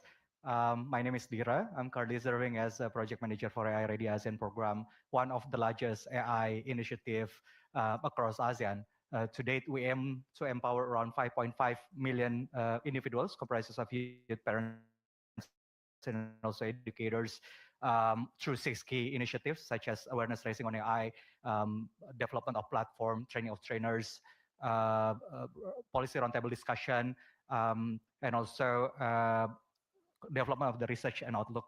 So I think my point is today, we've seen that AI capacity building is not simply about increasing AI literacy. It's about building an ecosystem that enables government, educators, industry, academia, and communities. So from ASEAN perspective, 4 conditions are essentials. First, human readiness. Investment should not only focus on the infrastructure, but also on educators, students, policymakers, and also communities. Second, local partnership. Local organizations understand cultural context for better than regional organization. That's why we are working with the 23 civil society organizations across ASEAN. And third, government ownership. So capacity building becomes sustainable only when governments are involved from the beginning. So we have a policy roundtable discussion to combine the policymakers together with our local implementing partners to develop like a policy to ensure the sustainability of the program. So as of now, to date, we have empowered 8 million individuals across ASEAN. The numbers continue to grow through multi-stakeholder partnership.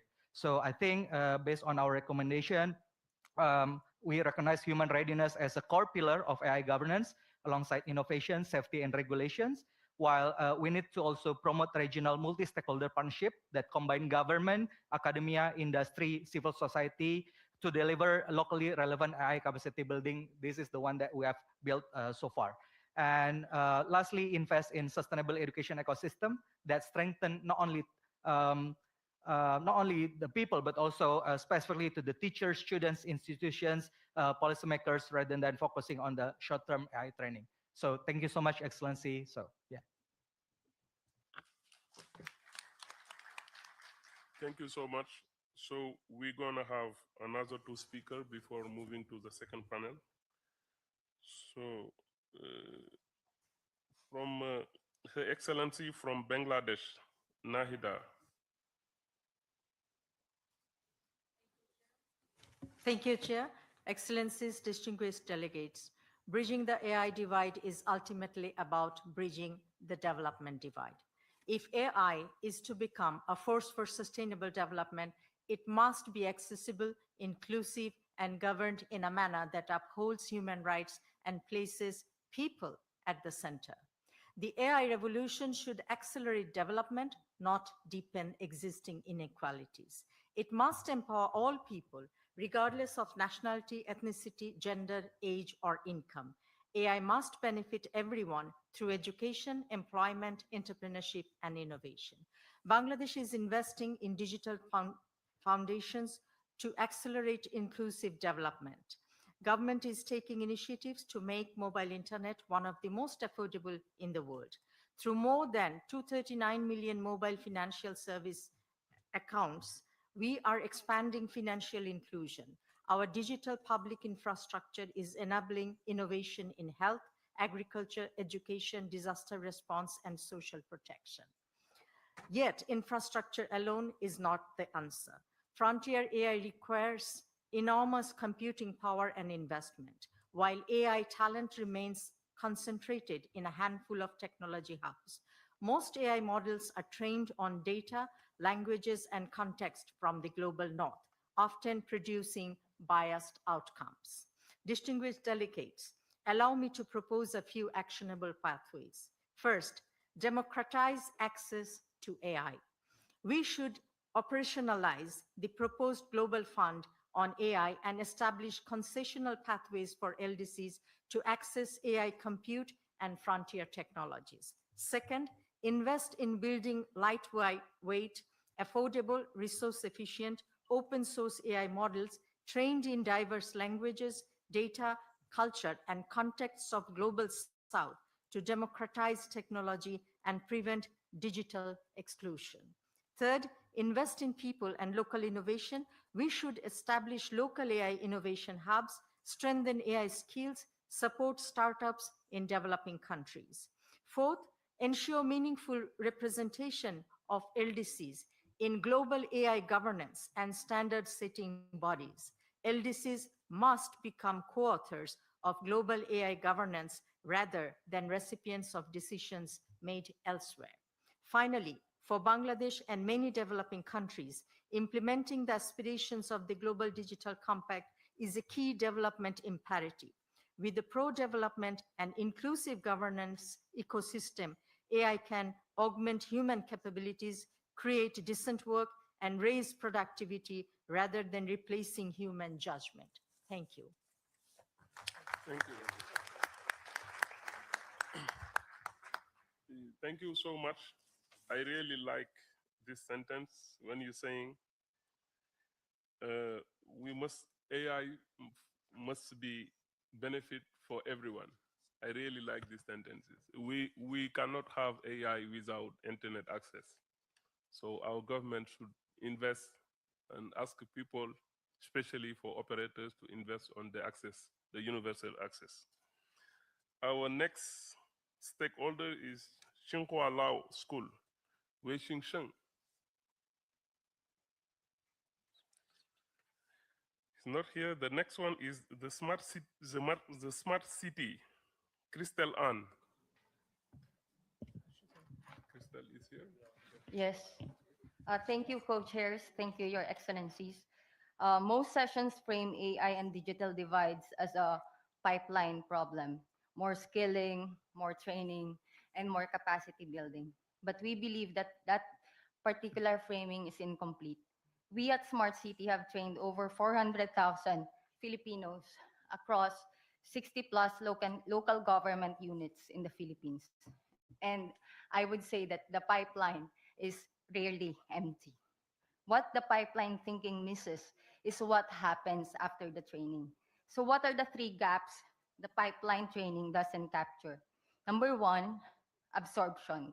We train people, but labor markets and procurement systems have no slot for them. Local government graduates AI literate staff with no budget to hire or deploy them. Training without a destination is a holding pattern, not capacity building. Number two, a seat at the table. Communities that build AI literacy at scale are still absent from the rooms where standards, data sharing rules, and governance frameworks get written, which shows that using AI is not the same as shaping it. Three, the underlying assets, compute, data, and the institutional way to negotiate for both. No volume of training changes who owns the infrastructure AI runs on.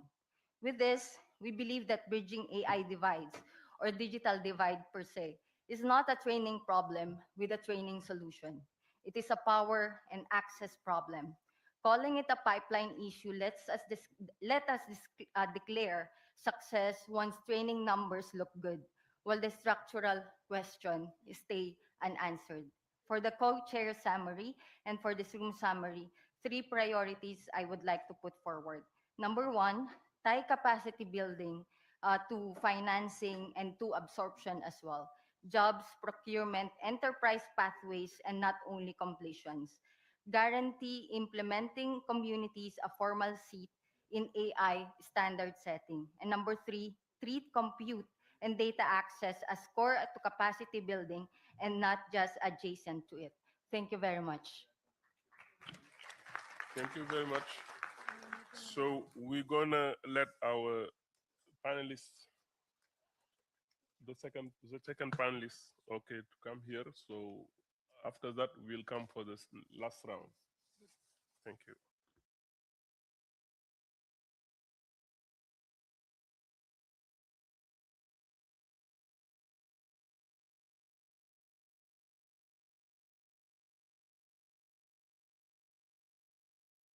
This round of excellent comments from the floor, interventions from the floor, and thank you to our co-chairs, His Excellency Mr. Diouf and Mr. Jovan Kurbalia. So it is now my pleasure to kick off today's second panel by inviting the moderator, Ms. Crystal Rugegi, who's the Managing Director of C4IR Rwanda, to join me on stage. And Ms. Rugegi will introduce the members of the next panel.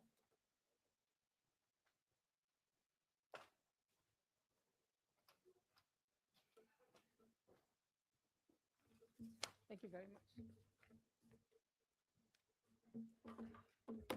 All right, good afternoon, everyone. I know we're running a little bit behind schedule, so thank you for your patience.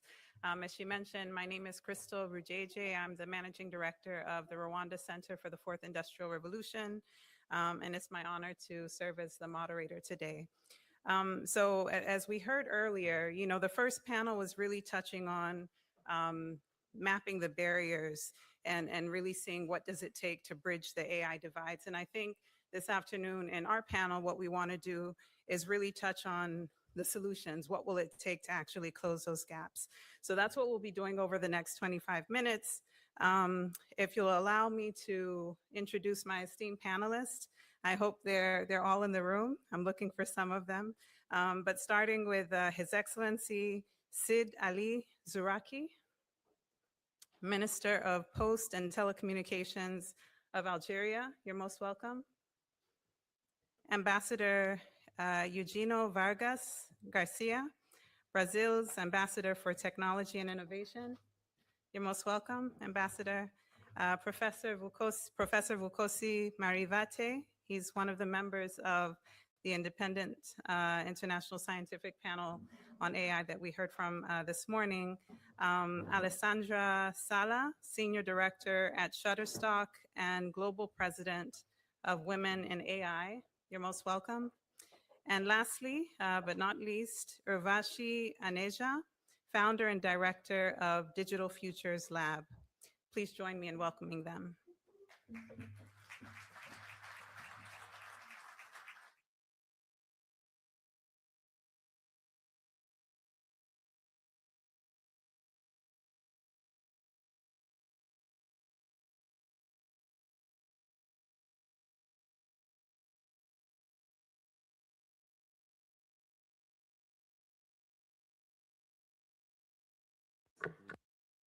Yes, okay.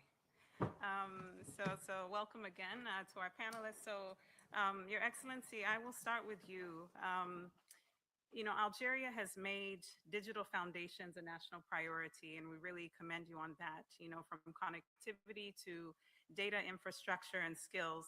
And so from a government perspective, what conditions are necessary for developing countries to have equitable choices and opportunities, not only to use AI, but also to develop, adapt, evaluate, govern, and shape it as responsible co-creators? Thank you, Marakuza Shah. So, for Algeria, the first point is very clear. Actually, there can be no meaningful AI governance without strong digital foundation.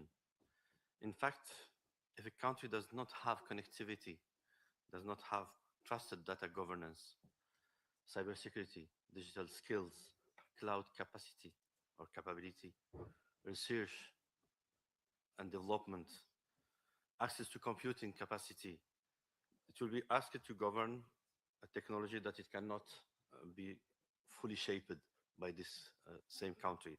So definitely it's not an inclusion, it's dependency. So here for developing countries, the challenge is not to use AI application. The challenge or the real challenge is how to build sovereignty capacity.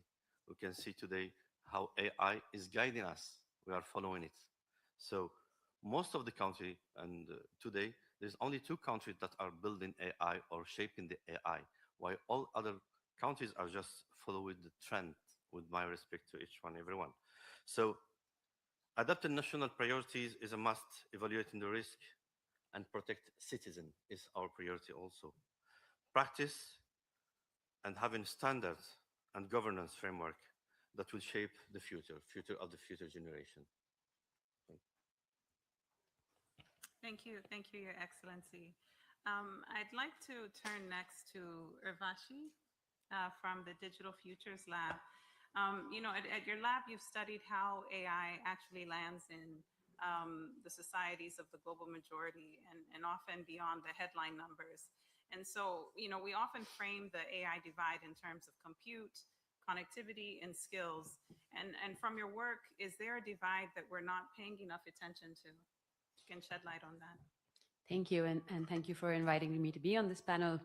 I think the gap that we don't often talk about, but it's been very reassuring to hear it actually talked about a number of times today, is the oversight gap. And that gap is increasing as AI systems are becoming more complex.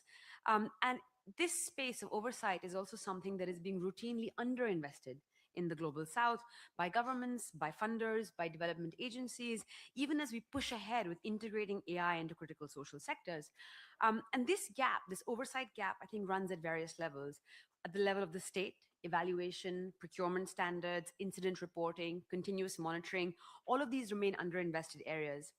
The global south is seen as an area where we can use AI to leapfrog complex social economic development problems, but in the process we're also skipping over the crucial step needed to build the relevant institutions that can enable that oversight for all. And building that domestic evaluation capacity and infrastructure is a way that countries in the global south can ensure that AI systems actually promote local values and priorities. It's a key part of the AI stack, and it's a key way in which states can actually extend sovereignty, but that we don't talk about when we're talking about the digital divide as well as talking about AI sovereignty. And then I think that that oversight gap extends to the societal level as well. Civil society and independent media. These are the checks and balances that make oversight real. And so where civil society can't flourish, we end up borrowing frameworks from the global north instead of building our own. And without independent resourced media, there's no one building the public literacy that accountability depends on. And I want to just end by saying that these divides on oversight actually compound the innovation divide. Because if we don't build that oversight mechanisms, if we don't build that evaluation infrastructure, we're actually harming people on the ground, and we're reducing public trust in AI systems and slowing down adoption. So the safety gap or the oversight gap is widening the innovation gap. Oversight is not only about risk management, but it's also about the foundations for inclusive development. Thank you. Thank you, Avashi. Professor Bukosi, my friend, you've actually been doing a lot of the work that she's been talking about, not just recently with the AI scientific panel, but I think a lot of the work that you've been doing for many years on the continent of Africa. And you've also been, you spent a number of years building open, community-driven AI research for African languages in particular. And as we look across the African continent, we see that much of the heaviest lifting in AI capacity building has been done by grassroots organizations like yours. And so how can we better connect global majority countries with their local ecosystems to give those communities doing the heavy lifting a real seat at the table by bringing them together? Thanks, Crystal. And also I'm very honored to be on this panel. So in some ways, we can go back about 11 years in 2015. And on the African continent, there was brewing of a lot of people thinking about, hey, we see these kind of ongoing AI revolutions, and we also see what's also coming on the horizon. What are we doing? Are we getting ready? On one part is that you could sit and say, we're not building and we're not going to build. But on the other is a number of young people started then saying, how do we then build ourselves, do the capacity building, build up capability? And that's where on one side in Nyeri in Kenya, you've got Data Science Africa starting in 2016, the beginnings of the ideas of the deep learning in Daba. Now that... I just want to, if I can get you to hold your thought for 1 second. If you can help me in joining us to welcome His Excellency, the UN Secretary General, for honoring us with his presence for this panel. You're most welcome.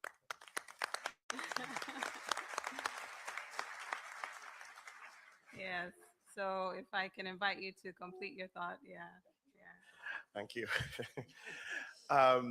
Yes, so seeing like the deep learning in Daba now, which has become the largest gathering of research, innovation, and development on AI and data science across the continent starting in 2017.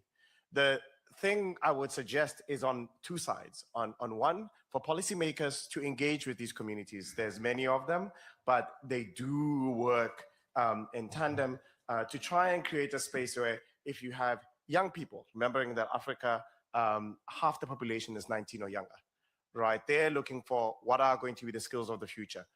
So connecting with these grassroots organizations allows access of understanding the needs and then also looking at the future.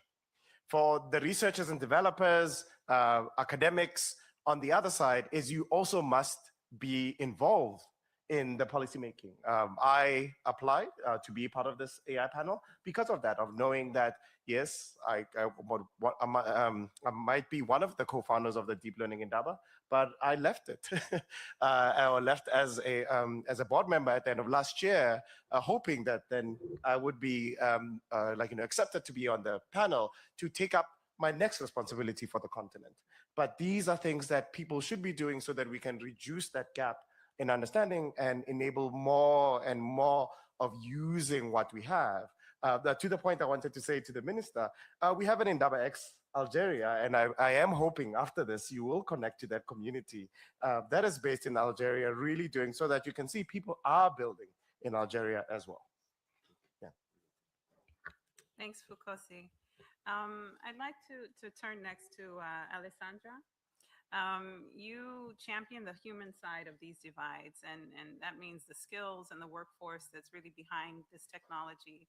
So how can capacity building efforts in AI skills and AI literacy equip individuals, institutions, and workforces to adapt to and shape the future of employment in an AI-driven economy? Thank you, Crystal. It's an honor to be here with these panelists and with esteemed audience that we have today. I'd like to start offering a practical perspective. At Shutterstock, I'm leading the AI transformation, and one of the pillars is literacy among 8 others. At Women in AI, Presidents of Women in AI, we devote all our volunteering work to bring more women into skills, AI core skills, so that we can be at the table with the right background and with the right capabilities. And at Shutterstock, one thing that while developing this literacy program, I have experienced during my office hour, they come to me and they say, Ale, can you help me to use Copilot and to save time, or any other AI agent? And I turn at them and say, do you want me to fire you too? And they look at me like this, say, no, today we'll do something different. We'll use the right tool that you need to solve your problems, and we'll reinvent your workflow. So just to give you a very practical example, a person in sales comes to me, wanted to save time. I say, no, we will reach your customer with personalized offer. I will help you to reach out, instead of 50 customers a day, 500 customers a day. So we go to scale together. And I'm enabling you to analyze your customer base so that you can reach those that are not writing to you, but those are in need of your support. So we move you from proactive work to from reactive work to proactive work. So at the end of the session, we haven't saved any time. We have just moved from a different way of working and doing your job.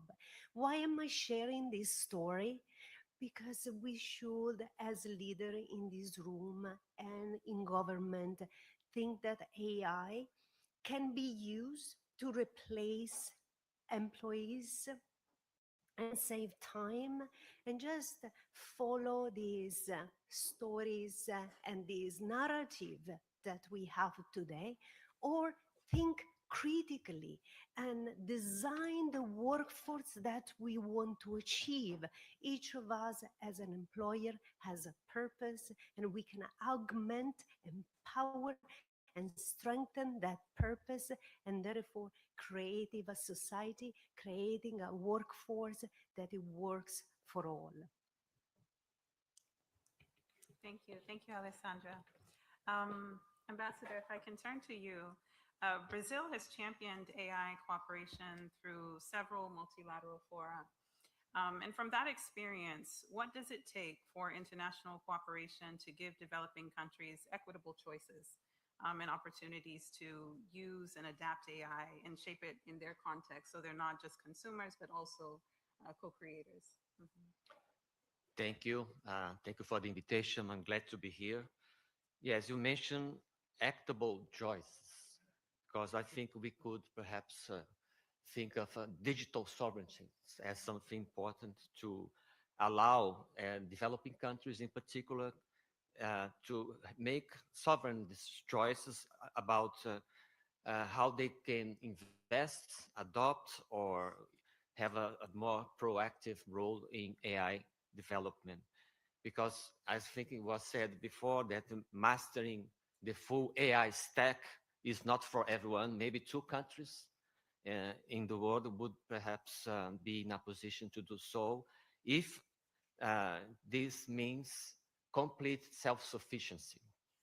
And when we talk about digital sovereignty, it's not to be regarded as isolationism, that we're closing our borders or seeking to produce everything locally, but it's rather a continuous process of reducing dependencies. Some of them are structural dependencies, and we should gradually expand our political agency within the global digital ecosystem. And so this is a progressive increase in technological autonomy and in a selective and incremental manner, because these countries should primarily focus on critical layers of infrastructure, and by doing so, strengthening their national capabilities through international cooperation. So that's key for your question. So that's the point. International cooperation is like a strategic shortcut to access global knowledge, infrastructure, and innovation networks. So this is key for digital sovereignty as well, because these countries will seek diversification of partners and suppliers. They could develop national alternatives if this is possible, fostering domestic solutions for strategic products or digital services, particularly in technological niches where they could have some comparative advantages. And some call this de-risking as well, because we're trying to reduce vulnerabilities in these countries, implementing measures to enhance their digital resilience. To conclude, I think also technology transfer is still important, but under favorable conditions, and developing countries should seek international partners and talking to them, negotiating on a case-by-case basis so that they can have a concrete trade-offs and then a win-win cooperation. And finally, developing countries should be more active in terms of their participation in international discussions in this regard. And it means elevating the voice of the Global South to reduce asymmetries and democratize access to technology. I'll stop here. Thank you. Hey, thank you, Ambassador. So as I mentioned, we're running a little bit short on time. So I want to use the last few minutes to give our co-chairs some concrete material. They have to take this cluster and really distill all of the wonderful insights into 2 or 3 top priority actions.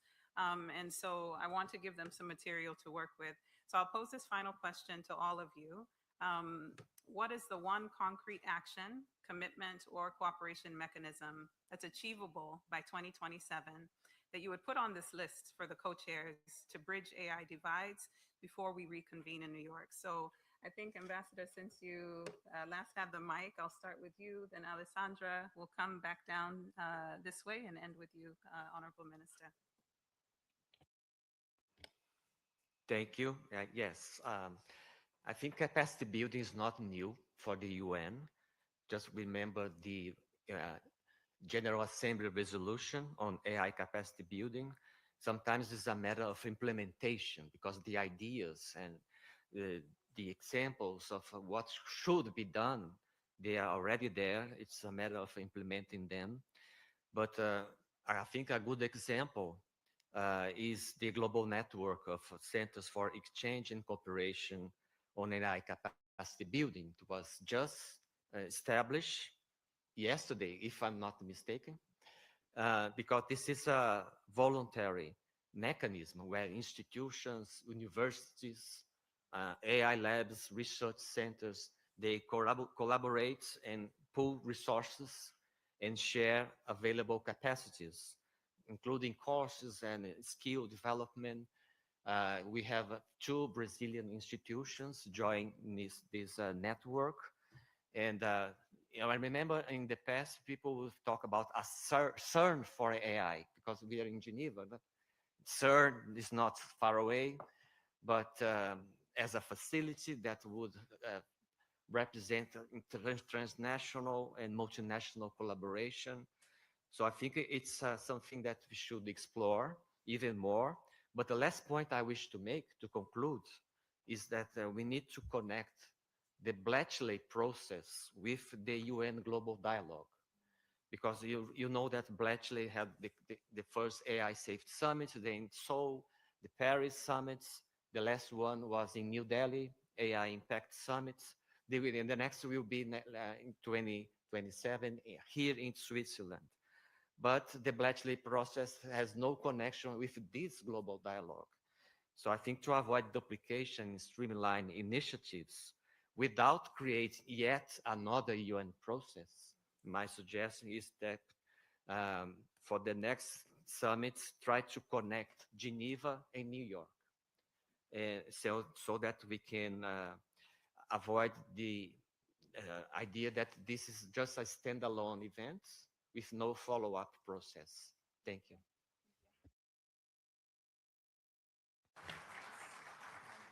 Yes, I'll keep it short.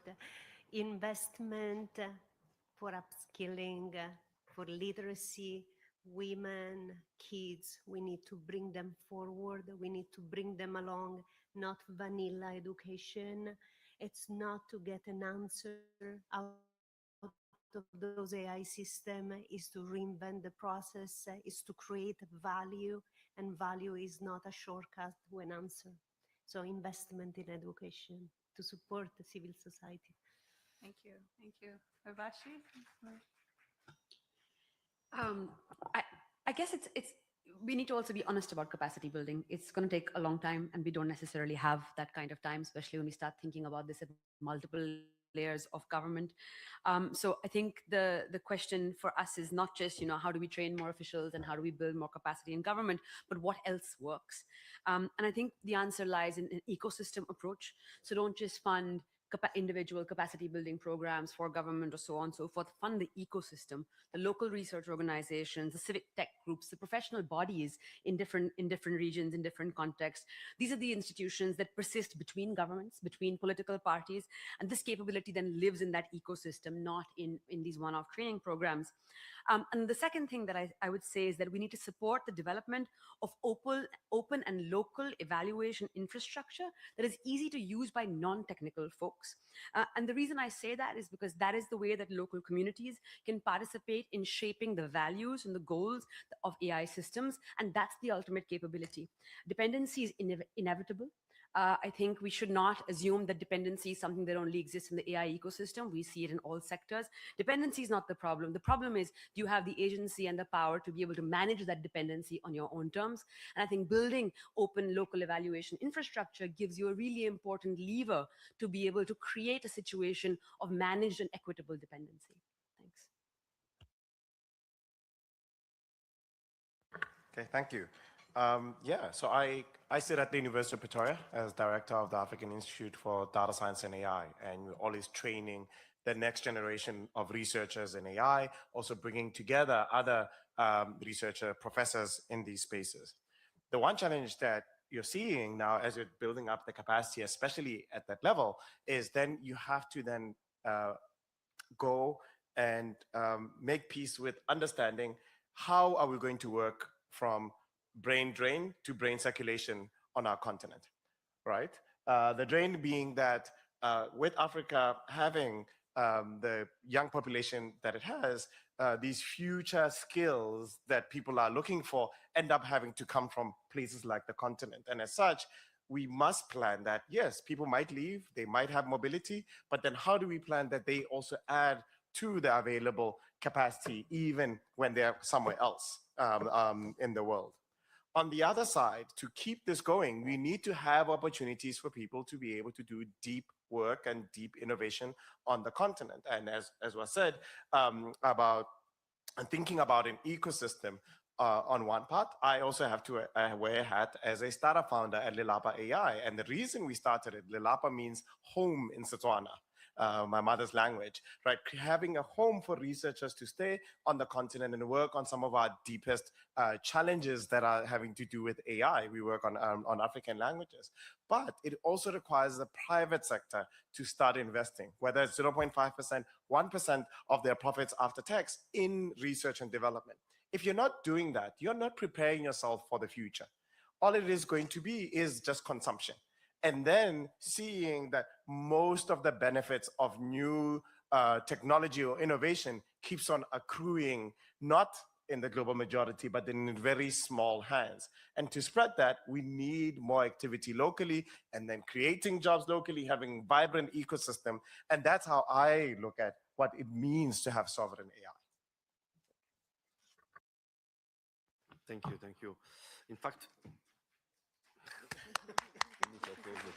thank you, thank you, thank you. In fact, the key word here is sustainability, because many countries have, and here we are talking about also capacity building once again, because we've seen a lot of countries that have seen capacity building projects where they spend money and have seen like a report, train small group of people, and then having a report again, but it lasts just temporary. For AI, it's something completely different. It has to be sustainable. So we need to build cooperation mechanism and build institution, not dependency as we are today. So for this, we need to blend financing, public-private investment and partnership, and South-South cooperation.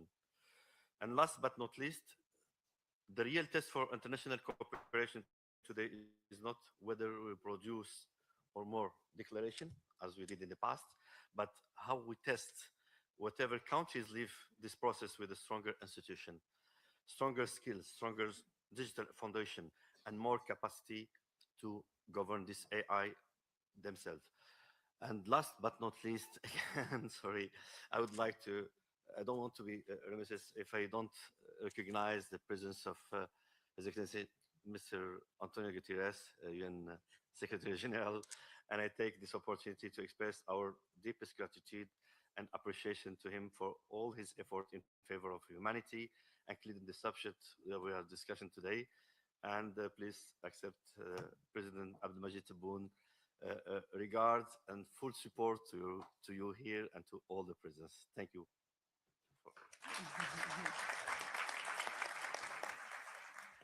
So thank you all for your time today and for the wonderful contributions from our panelists. Thank you, Your Excellency, Secretary General, for making time. Your busy schedule, I can imagine the number of places you could be, but you decided to join us for this important discussion. So we are very, very appreciative. You know, as I conclude, if I can just leave you with one takeaway from this cluster, I would say, let it be this, that capability is the new capacity. And not just building capacity to use AI, but really investing in governments and the local ecosystems from the grassroots organizations and really the entire ecosystem, so we can build it sustainably, but really give people agency and the power to shape it in their context. So please join me again in thanking our panelists and for your time today.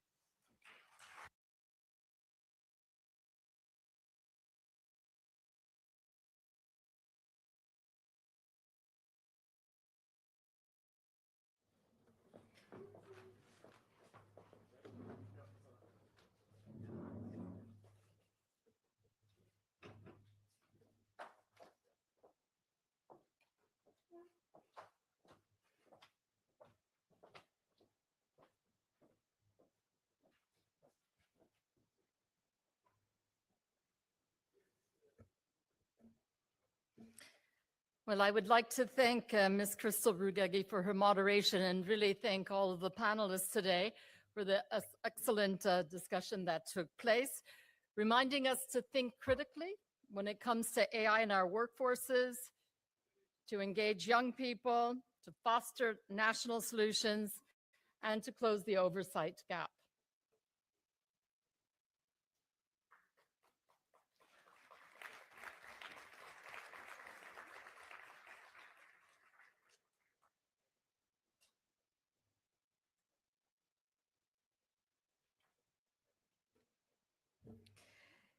It is now my pleasure to again invite our co-chairs, His Excellency Mr. Samba Diouf and Mr. Jovan Kerbalia, to moderate a second round of interventions from the floor. So I invite you to please come again to the podium.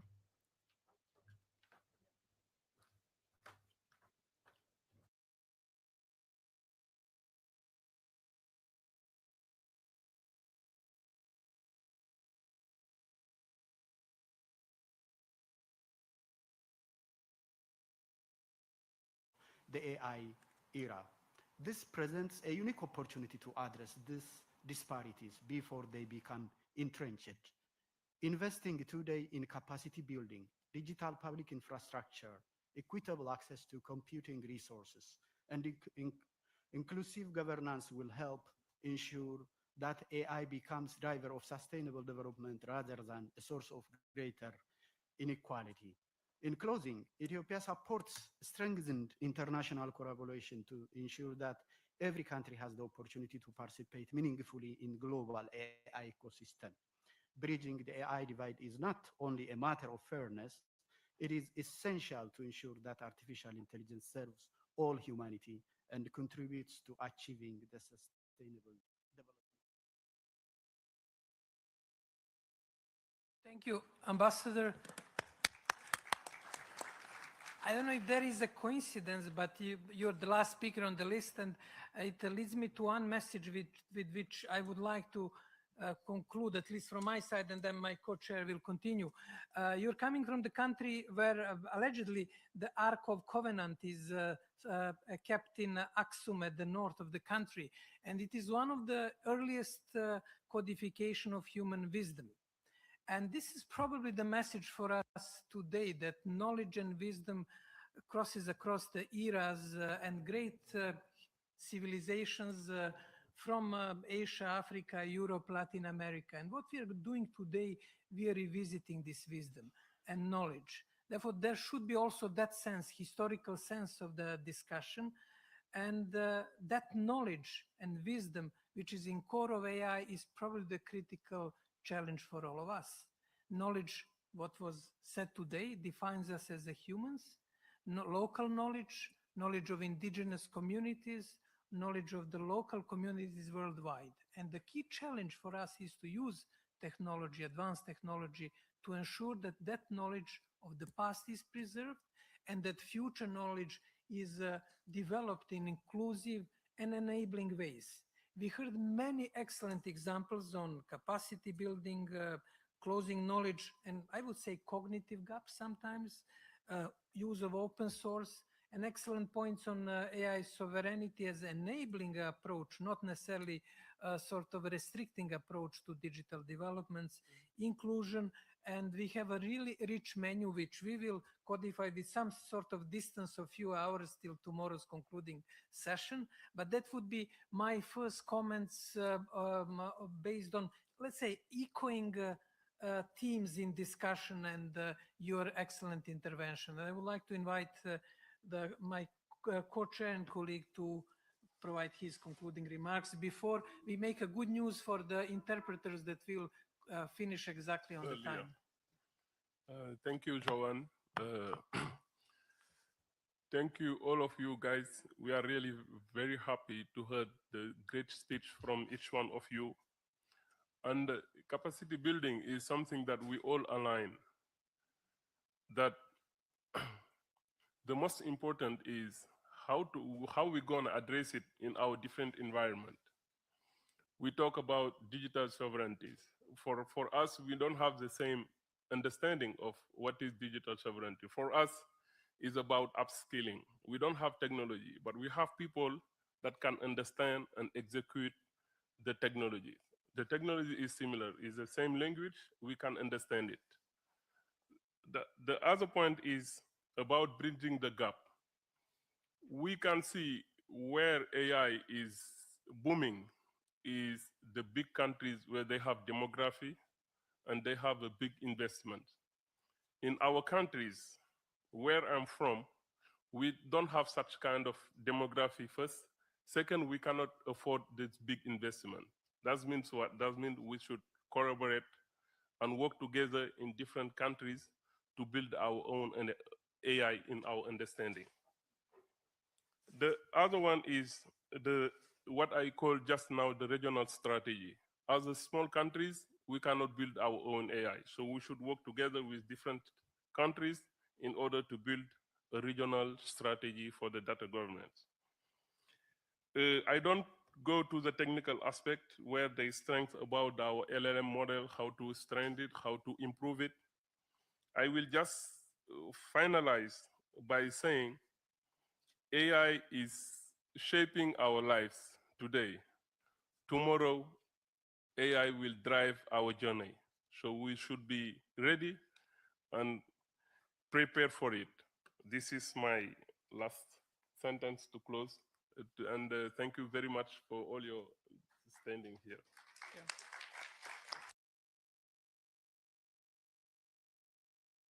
Today's session by thanking our distinguished co-chairs, Mr. Samba Diouf and Mr.